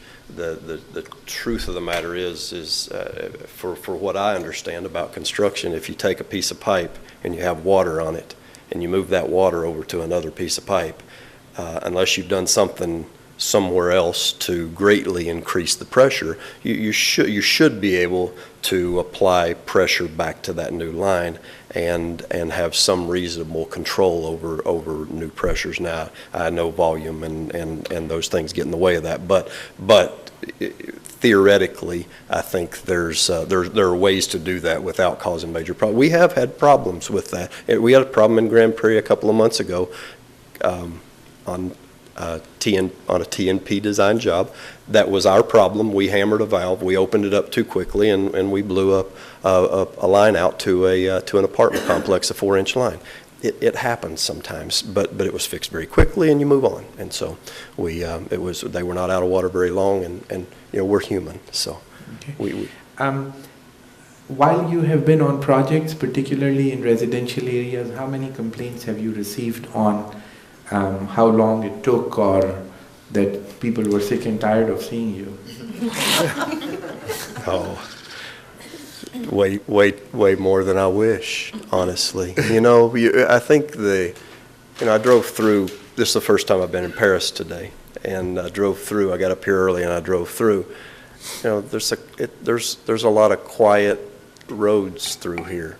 And I'm sure the people are going to be very excited to have infrastructure improvements, but they're going to be really mad. When it's 110 degrees outside, it's 110 for them too.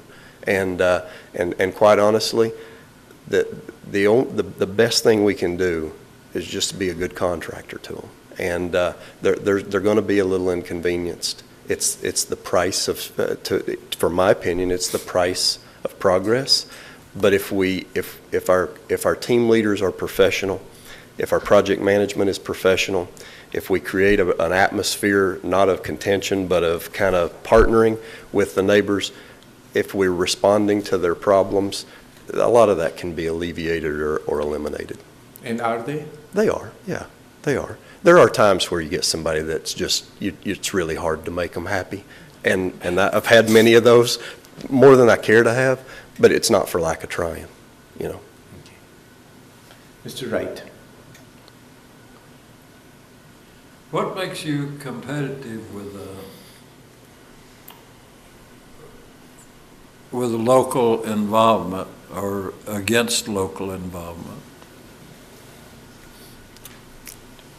Competitive price-wise? Yes. Yeah. Yes, and price versus local bidders.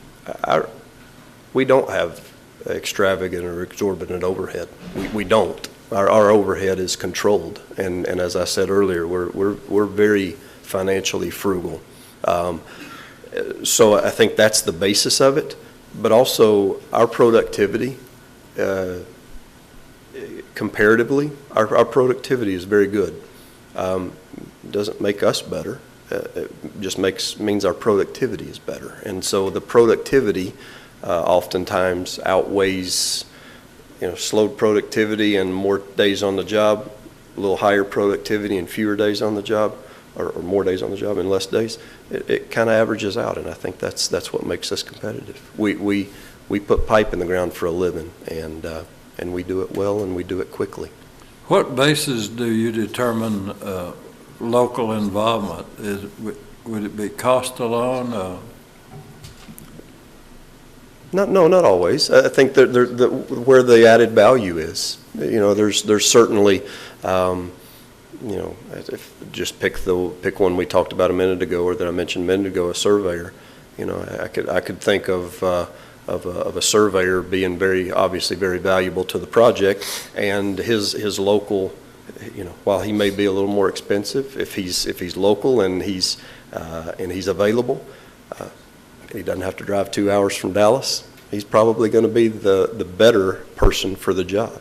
So I think ultimately the evaluation shouldn't necessarily be cost. But while that's a component, it should be on the value added to the project. As you look at our project, would you recommend in-house participation where it would be a cost reduction for the overall project?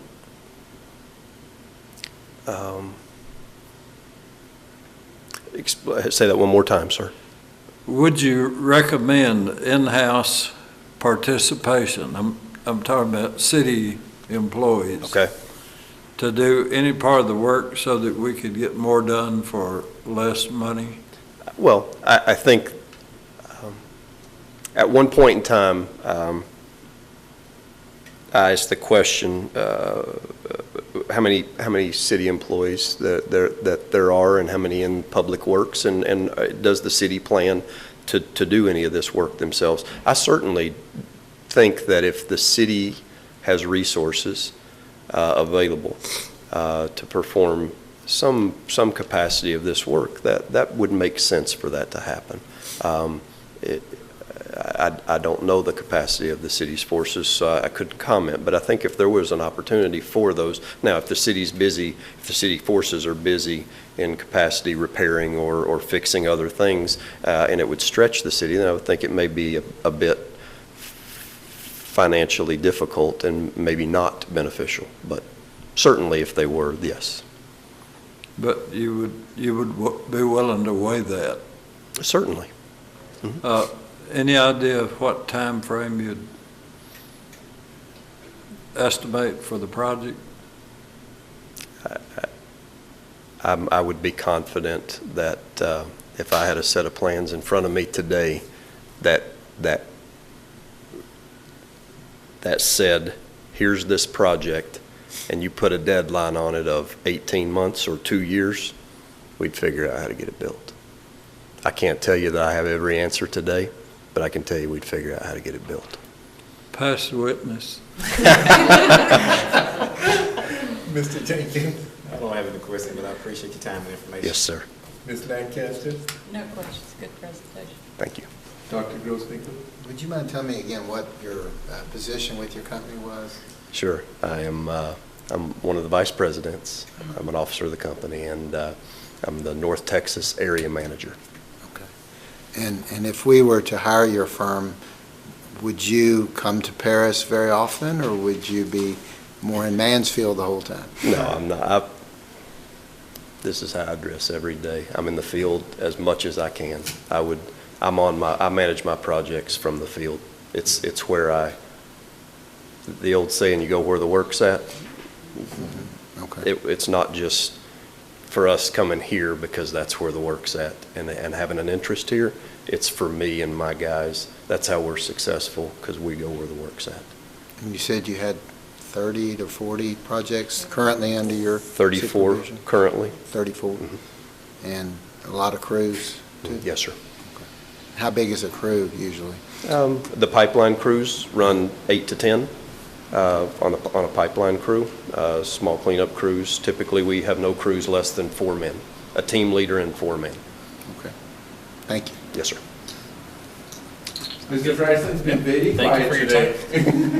I'm trying to be on good behavior. Next time I'll start from that end.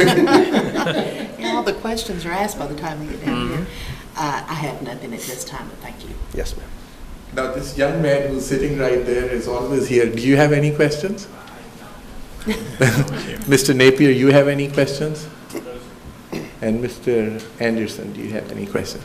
That was very nice. I actually enjoyed it. Thank you very much. Thank you all. very much for coming. Yes, sir. With that said, the presentations are over. We'll next move to the next agenda item. And before I do that, I'm going to ask the council one by one.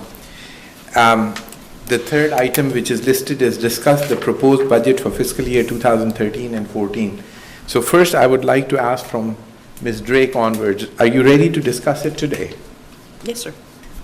Mr. Frierson? Sure. Dr. Grossnickel? Yes, sir. Ms. Lancaster? Yes, sir. Mr. Jenkins? Yes. And Mr. Wright? Ready to discuss? Yes. Okay, all right. Nobody wants a few minutes break? Yes, sir. Okay, so let's just take a 5-minute break and we'll resume. All right, if I can have everyone's attention, please. We are going to reconvene now and we start our budget discussion.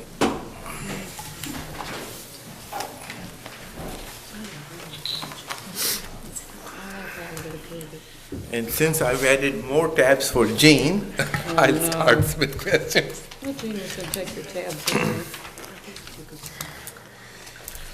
away. Jean, which tab was airport, first of all? Sir? Airport. Coxfield. No. It's Department 61. It's going to be about page 53 or so. 54, somewhere underneath.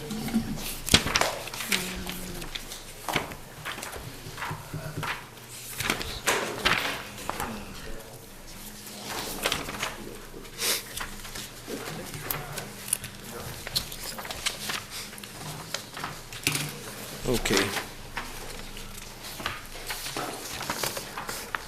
What page? All right, so let's go to page 53, is where it is. I was going back again on it, and what I didn't see, where is the income from the airport? Okay. It'll be on the revenue page. What you're looking at is just the expenditure page. Okay, which page did I miss here? If you go back towards your general fund tab, it's about the third page in. You'll have general fund revenues, and kind of in the center section there, you'll see, Page 3? yeah, about page 3. Okay. See leases and hangar rentals and that kind of stuff. Okay. All right, so total income from it was 194? Well, that include, no, it'd be about 94, because there's $100,000 worth of interest. It's not airport related, it just happens to be grouped that way. And where is that coming from? Interest from where? It's interest earned on, the reserves and money we have in the bank during the course of the year. We try to invest Okay. that to the extent we can. So it's about $90,000 to $94,000 in income. Okay, and that out of the general fund, how do you decide, how much interest is it on the airport? Do you take the budget and whatever, take the airport Well, budget and leave that money in, and then see what is the interest earned on it? No, that interest earned, that's general fund wide. It's not tied to the airport. That's But what how I'm do you trying to say. allocate 100,000 to airport and not I didn't 50,000? allocate it to the airport. If I say it's grouped there together, just how the account numbers broke out, but that interest is not tied to the airport at all. And neither is the cable tower rental right below that. I probably need to separate where that subtotals. But if that subtotal of 194, you need to back out $107,000 to get just the airport revenue. Okay. Is that $240 that come from Etherly and his lease of that land out there for pasture? No, that's not Everly's. There's a storage room or something out there, and I think in one of those buildings, and I think that's the, Well, where's the income from Etherly? Would that be under leases and rents?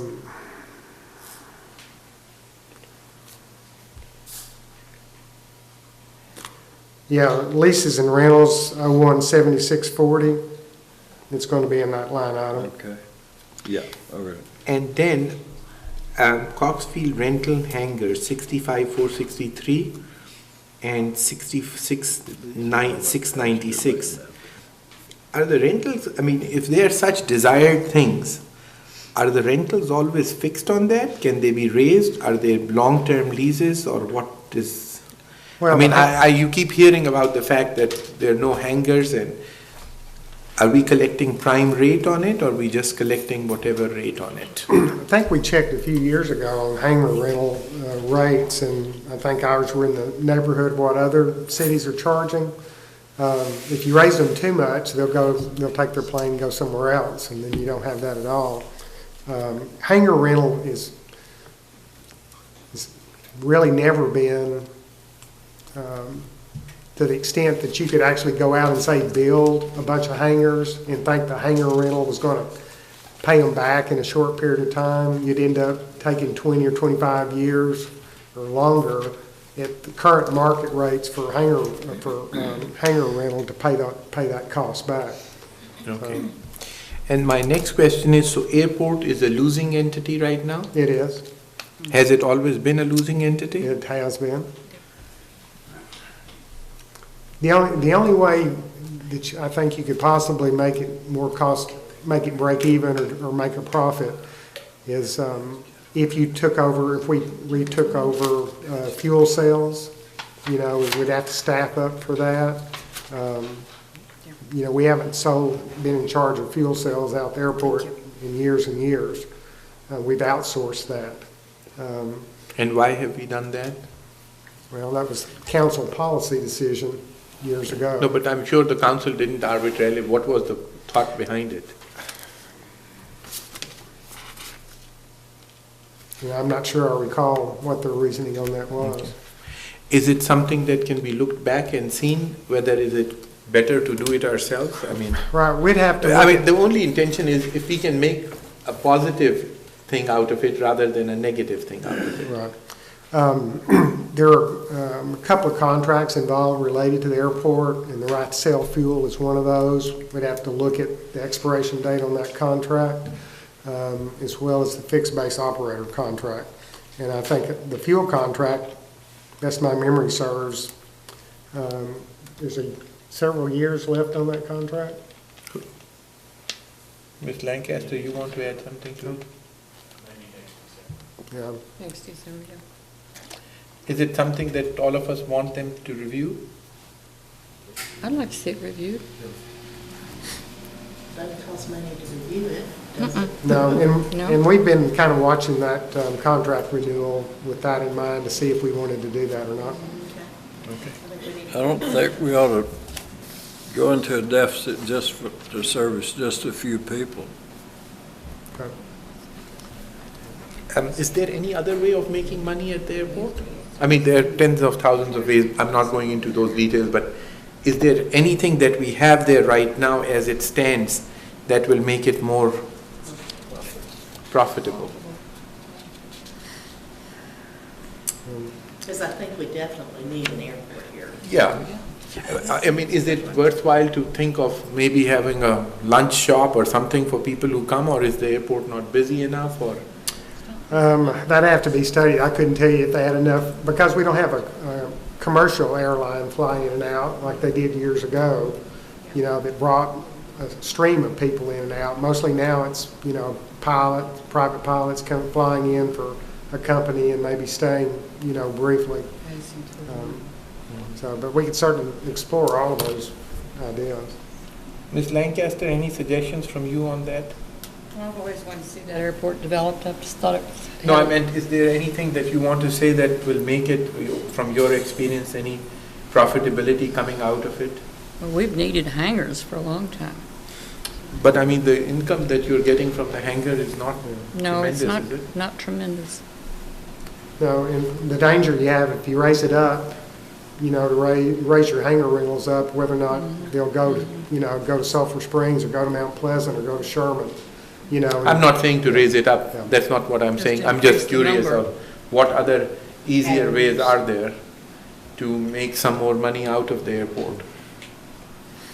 Is there property that can be leased there, or? I'd like to Well, see you know, we businesses. talked about developing the airport, you know, and having businesses located out there, you know, and trying to promote that. And I think we're always open to that concept if we have somebody that has a suitable project that, Okay, you know, wouldn't build a structure that, all right, you know, I think would be I've beaten prohibited. that topic to death.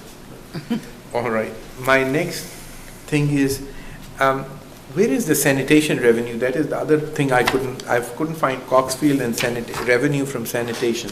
okay. On the road. If you'll stay on that same page and just drop down a couple of sections, Oh, sanitation fees, okay. sanitation fees. Can you see? 1,470,000? Yes. Okay. All right. And then I have one other question. And that question is that I added all this, what do you call this? Actually, I've forgotten that question, but I'll ask one other. auditing costs, I just want to go back to that, and I think you answered my question last time, that some auditing is allotted to each of the departments, correct? Yes, sir. You know, but if you look at it, Gene, the auditing cost for the entire city comes to about 39.17%, and only for water and sewer comes to about 60.8%.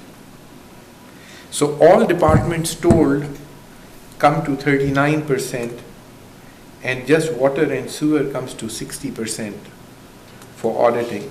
I was wondering why. Is it just because their revenue is very high? Well, it's a combination, like I told you before. We do some allocation based on budget size, and some other allocation factor is how much time they have to spend on that particular area. But does that mean that the entire city auditing takes less time than just water and sewer? Well, water and sewer, you know, you think about how much we bill out and collect. So it's based on billing, actually? Well, it's based on those two factors. Okay. You know, how much, you know, money is flowing through a particular area, you know, and how much time it takes to examine that.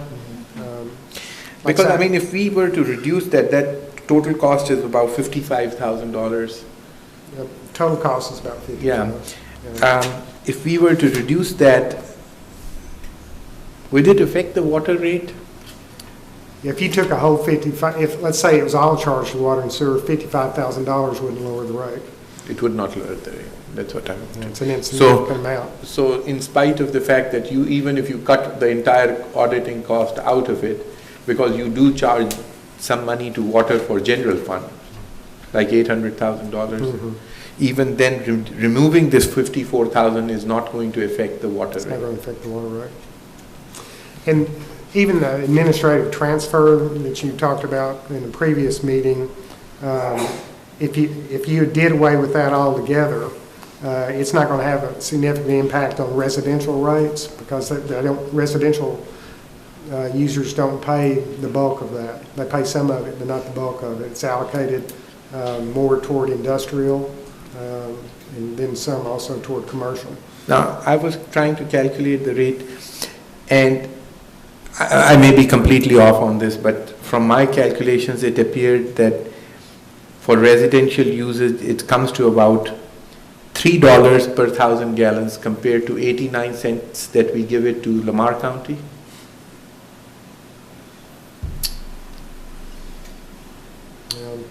We don't bill in 1,000-gallon units, so I'd have to look at. Can we look at that, because that would be a huge discrepancy between what we are giving others to what we are charging to ourselves.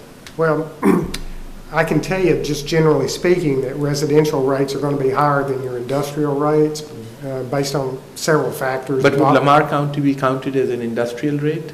Yeah. Okay. Because of the high volume that they use. All right. Okay. And I don't have any other questions on this subject. Okay, well, let's go down. We'll start with Ms. Drake.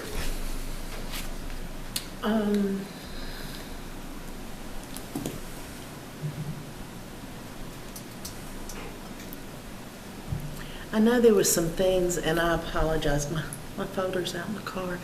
There were some things from the last time that was brought up, and then there's been some things that I have seen in the news media about paving. I think Dr. Grossnickel brought that point up last time. Yeah.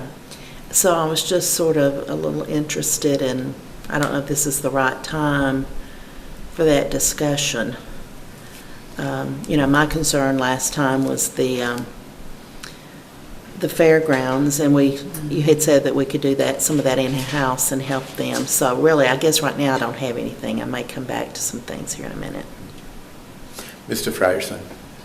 Gene, I don't have any specific questions about the line items other than, like Ms. Drake said, the issues on what we need to decide about the restrooms, about actually moving forward with what the bigger picture is for the budget if we include money for R3BI and those things. So, I mean, if you want to address the big picture now, as far as I'm concerned, and I guess I'm using that term loosely, but.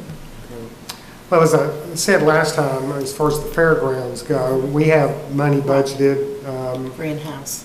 for in-house, for sewer and water projects that I think could be, and that could be one of the projects that we run necessary water and sewer infrastructure to the location where they want to build the new restroom facilities.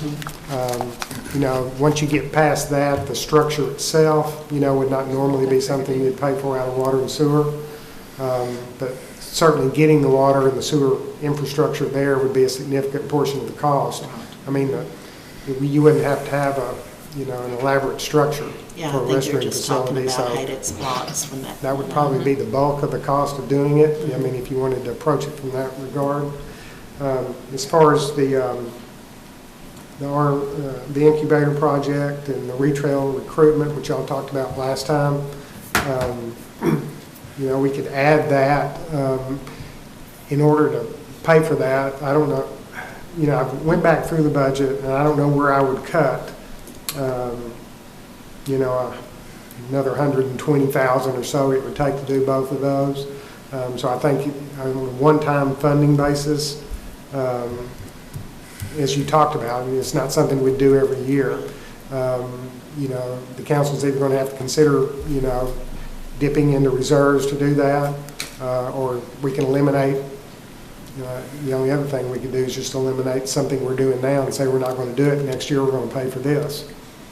I mean, there are not a lot of big ticket items, you know, in the budget to cut this from. year. So at the end of this budget that's on the last page with the consolidated statement, that puts reserves at what level? I thought it was 9 point something. Yeah, if you look on that consolidated summary at the end, I predicted that 9.3 million in the general fund, 5 months, the reserve requirement's just over 9 million. In water and sewer, I predicted 3.8 million, 4 months required under the policies 3.4 million. You know, as long as you understand that, you know, you can't spend more than you take in again and again and again, you know, that deficit process, you know, will only go so long. I've been here long enough to remember where that occurred in the water and sewer fund, where we went years and years without raising rates, you know, and we ended up running the water and sewer fund actually in the red. And to the point, I'm not talking about a small amount, I'm talking about, you know, a couple of $1 million. And that, you know, had a different council not come on and address that, you know, we were headed for catastrophe. The only thing that kept us, you know, from having to go borrow money at the bank, you know, when that was at its peak, you know, problem, was we had a consolidated cash account where we had all of our different funds in the same bank account.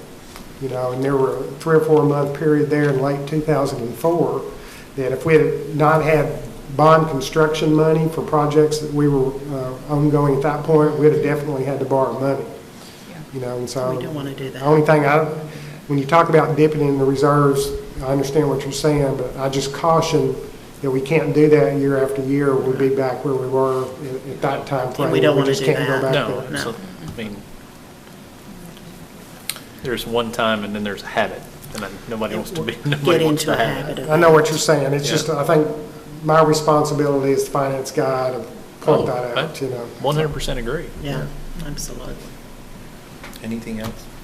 Dr. Grossnickel? Well, so how much did you say we might have in reserves if we were to tap at least one project or whatever? What are you talking about?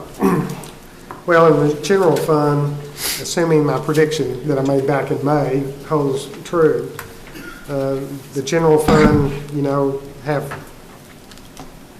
350,000 or 380,000. Water and sewer fund, maybe around 400,000. You know, that's assuming that I hit right on target, which some years I'm really close and some years I'm not quite that close. And what's the total we're looking at it possibly if we decided to fund all of these? I'm sorry, Dr. Grossnickel. No, go ahead. I'm sorry. Well, the incubator's 89,000. If we budgeted the same thing for retail recruitment that PEDC did, that's another 33,000. So we're talking about 125,000 for those two projects. You know, and I mentioned to you that we'd had the request for the Civic Center parking lot, which was 141,000 was the estimate that they got. And then the Trail to Paris, that section, which is, I think, the original section there. If we did a combination of in-house and outside contracting, where we would come in and do all the prep work, but we'd have an asphalt company come in and do the overlay to fix that back, has been estimated to be about 125,000. So, you know. Dr. Grossnickel had asked that question before. Can I just add one thing to that, Dr. Sure. Grossnickel? You know, as far as the parking lot is concerned, there are other ways of doing it. Maybe it will not be a perfect fit, but you can raise the hotel. We still have room to raise the hotel motel tax and still use that money to do the paving of the parking lot. Now, it may collect, if you raised it by 1%, which will mean about 69 cents for a room that you rent, average room. It may take you 3 years to collect that much amount of money to pay for the park paving. However, we don't need to dip into the general fund for that. You can raise the hotel motel tax. It's perfectly legal to use that money towards repavement of the parking lot. Whether you want to do it or not is not what I'm asking, but I'm just saying that is one of the ways of doing it. And temporarily, if it is an acceptable thing to do, you can take and repave it if need be, and then replenish the money into the general fund. One of the ways. Or you can say that, okay, you know what, beggars can't be choosers, so we raise the hotel motel tax, wait for about 1.5 years or so, and then repave that using that fund. And again, I'm not trying to make any suggestions that that's what we should do or not do, but I think there are ways of doing it without necessarily dipping into our general fund. Can I ask a question here about that? If we decide, and like I said, I'm not saying this is the way, but you brought that up. If we decided to wait a little bit before we repave the whole thing, is there some patching that could be done? Because we drove through there the other day looking, you know, and there are some pretty good sized potholes out there. Is there some repaving that the city could do to fix those places until we did resurface the whole thing and do that in-house? Yeah, I'm sure we could do some patchwork to help preserve it a little longer. Yeah. Having said that, I don't think we have voted on the fact that the city was going to do it or not. Right, I know, I'm just asking if we Yeah. decided to, could there be some things that we could help them out in the meantime? Yeah. Sounds like it. Okay, so Sounds like I think, you know, after hearing how much reserves there are and how many things we might have to attempt to fund, and I liked your suggestion on the motel tax. I would be less in favor of trying to fund all these with reserves. But I know we've sort of committed to at least the incubator and Actually, perhaps we haven't something to the we have retail. voted on that. Well, So we have but we've committed offered. to that. Then this is a little off base, but in regards to the fairground, I do remember that the bingo building is not really being used now, and I didn't know whether Kent had thought of whether that could be adapted to his EMS location, since it's just up the street on, Fitzhugh there, just around the curve, a little farther across Clement Road. It's got a kitchen, it's got bathrooms, it's got various rooms that could be partitioned. Is that something that she was talking about? Perhaps we could, the city could find a use for the bingo building, which I guess we own. That's what I was going to ask. Do we own it? I think we do. we Yeah, do. I think we do. And it's not being used, and I don't know whether that could be studied as a possible location for your EMS station. Okay, all right. Just before I... There are going to be fire code issues. We look at retrofitting buildings in there. ADA issues, there are fire code issues, and different things like that. Anything can be studied. Okay. Okay. And then need to study response time from that particular location, because that's the other key factor. How Right. quickly can you get out and get to where you need to be? It'd be one stop sign farther than the other, so it would slow it down a little bit. I guess that's about all right now. Thank you. Ms. Lancaster, Not at this moment. Mr. Jenkins, I have nothing right now. Mr. Wright. I think we promised the voters that we would, on the bond issue, that we would neither raise the taxes nor we would raise the water rates. And Yep. to do heavy deficit spending is like saying, we're gonna rob you, but we're gonna wear a mask.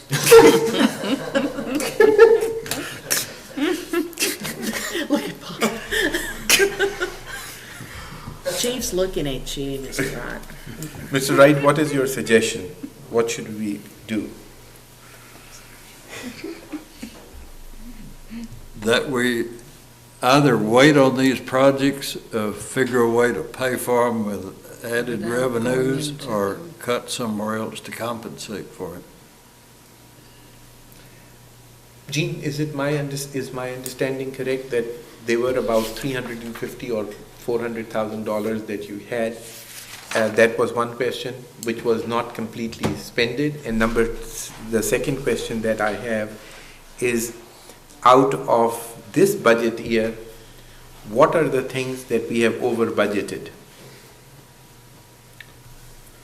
that we have money left from In the current budget? in the current budget until, we are up into August.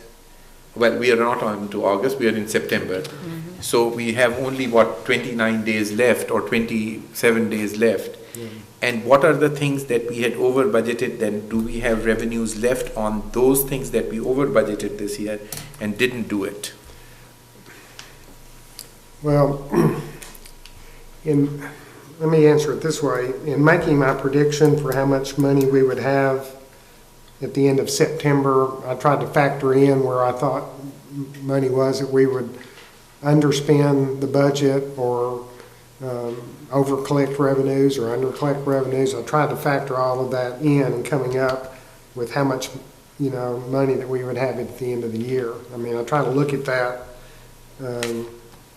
going forward.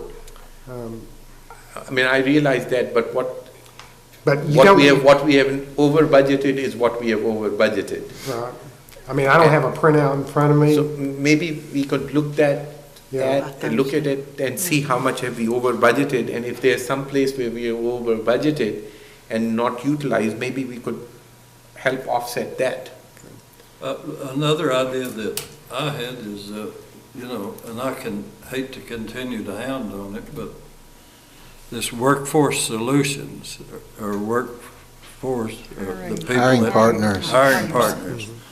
That what they're doing is they're using workforce solutions out there to hire people, which is the old employment office.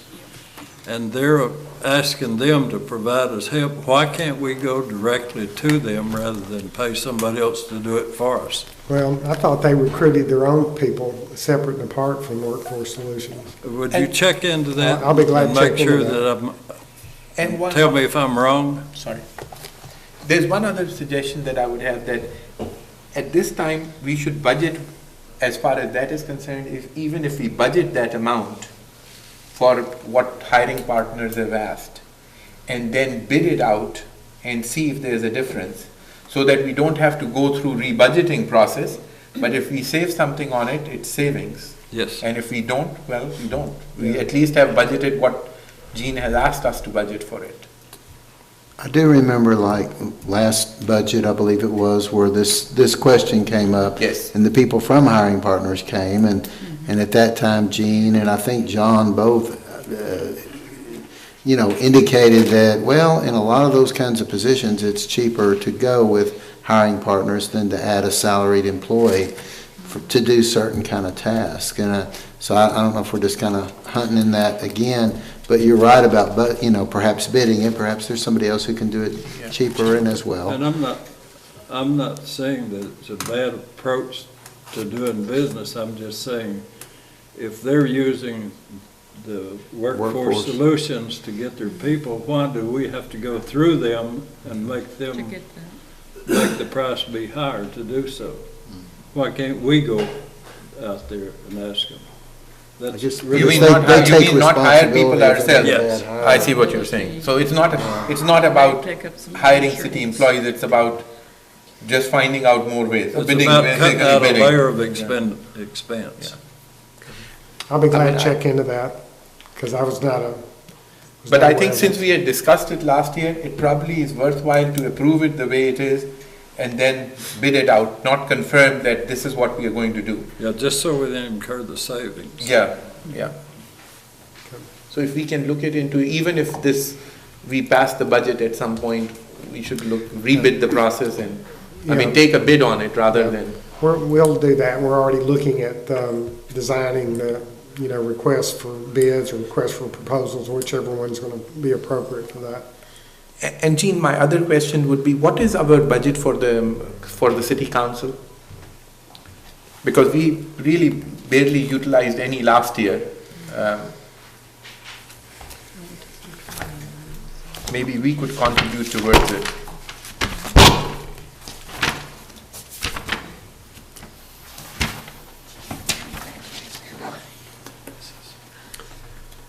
Your total budget proposed is $85,530. That's down $19,000 from what was budgeted in the current year. How much did we actually utilize this year?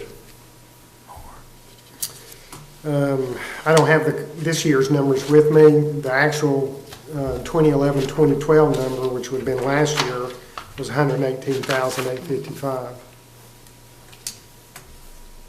That we utilized? that you actually spent. What did we do? The rooms upstairs and all that. We didn't have much fun. You had not only, we had some redistricting costs, which you wouldn't have every year. That's Okay. about $5,500 for that. Of course, you have some election cost every year. If there's sometimes building maintenance, the council chamber area gets allocated a portion of that. If there's a roof leak or an air conditioning unit that feeds this room, you get charged for that. We'll hope and pray there's no roof leaks. So, Everybody bring a fan. But I think, I don't Yeah. think any of the council members would disagree if we have to contribute some of it towards that, would they? No. Nobody has, I don't think anyone has any objections to that. Because I would hate to cut what we have promised. But I think we should find better ways of, Yeah, maybe we could cut Yeah. somewhere else. yeah, maybe we could cut somewhere else and see what can be done. Okay, for those two projects? Well, let's go council member by council member. What was the question again? His question is that we keep those projects that we have promised and we find ways of budgeting them, other than dipping into the Reserve. reserves. Okay, so name the projects, make sure I understand which ones you're talking about. I think we promised, we're already there with RB, Yeah. so we've got to do that. The RB3I, Okay, that's incubator, okay. we've got to do that. And your lawnmowers that have to be Yeah. The lawnmower. burned up lawnmowers. I've got that in You got that in the the budget? equipment replacement fund, Okay. so And his defibrillator, that's in the equipment replacement okay. fund. And we had discussed about retail, and we had thought that we will try to do it. I- And so I think we should, I think we were not committed to any company, but we had said that Yes, we we will were budget going it with- and then we'll for- figure out. So I think we should stick to what we have said. Weren't we going to I'm sorry? go out for bids and have a contract for that? I think we'll sit down and discuss whatever the council wants to do, but at least for the purposes of budget, at least have it there available to us. After that, whatever we want We were to. gonna have a set of rules. Yeah, first. we'll have set Set of of rules, rules. yeah. Okay, if you want me to find that much money, I'll cut somewhere and add that in. Yeah. And the bathrooms, you said, are we He doing said- that or not doing He said it? that could be done I think we can do that in-house out of the existing budget. budget. Ms. Lancaster said, well, they can just continue to hire porta potties for the time being, Well, in Maybe some get a nicer respects. version of it. Yes. I'm sorry. But Right, fair. but you were saying that you have the money to rubbing the sewer lines and all of that. Yeah, I mean, if the council wants that, designate that as a project to come out of that money that's budgeted, we can certainly do that. I would like to see it done myself personally, because they bring in a lot of people that brings in revenue to the city Yeah. on all these different things. I'll say anyone in disagreement with what we have said? No, so all in agreement on this. Okay. That So leaves we're a- gonna I can hold let off, Rita we're gonna know hold that. off on the trail and the parking lot paving the trail and for right the- now. And And maybe see if try to do other some things can be Other, worked out. and I mean, I think once we have passed the budget and gone further and seen how the year goes, we could sit back down and discuss those things Whittle again on and some other find things. out other ways of doing it. Or other ways of raising money. Yeah, or other ways of raising Well, money. Contributions. I just ordered a new book TML put out about municipal revenues, which is creative, supposed to be creative ideas and different things you can do to try to raise additional revenue, so that's ordered, and that's for that very reason, that maybe they've got an idea that we never have thought of, Good. to explore that. So, And maybe we could share some costs with the Visitors Bureau if they have money. I mean, we can, I think there's time to discuss that, and I think we don't have to be in a time crunch for all Maybe of in the that. meantime, we can do some patching of those big, huge holes out Yeah. there. 'Cause there's a couple of them that. Okay, with that said, does anyone have any further questions on the budget? I'll go last time. Ms. Drake, No, sir. Mr. Frierson, Dr. Grossnickel? No. Ms. Lancaster? No. Mr. Jenkins? No question. Mr. Wright? Just hold it down. Okay. Hold it now. And you will look into the two suggestions on, Hiring partners. yeah. I'll and look explore at whatever, if we have any leftovers from last year, over budgeted. Yeah, I'll look at that. You gotta, it's a two-phase deal. If you spend less than you budgeted, you also have to look at the revenue side to see if you brought in that much money too, but I will look at that. All right. All right, I suppose that is it for now. Obviously, we are not approving the budget yet till, Now, we do need to call a public hearing on the increases that we've discussed. We'll publish a notice in the paper, and I think we've suggested to do that at the next regular council meeting, which is, I think, the 24th.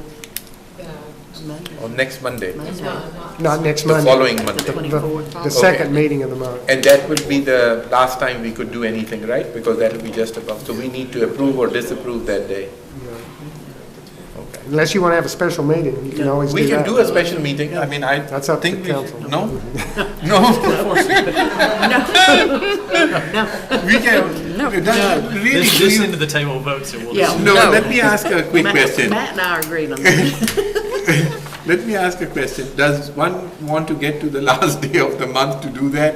Or should we just, it'll be a quick meeting, I think. If we do it sooner, it'll get everybody off the hook on the budget being done.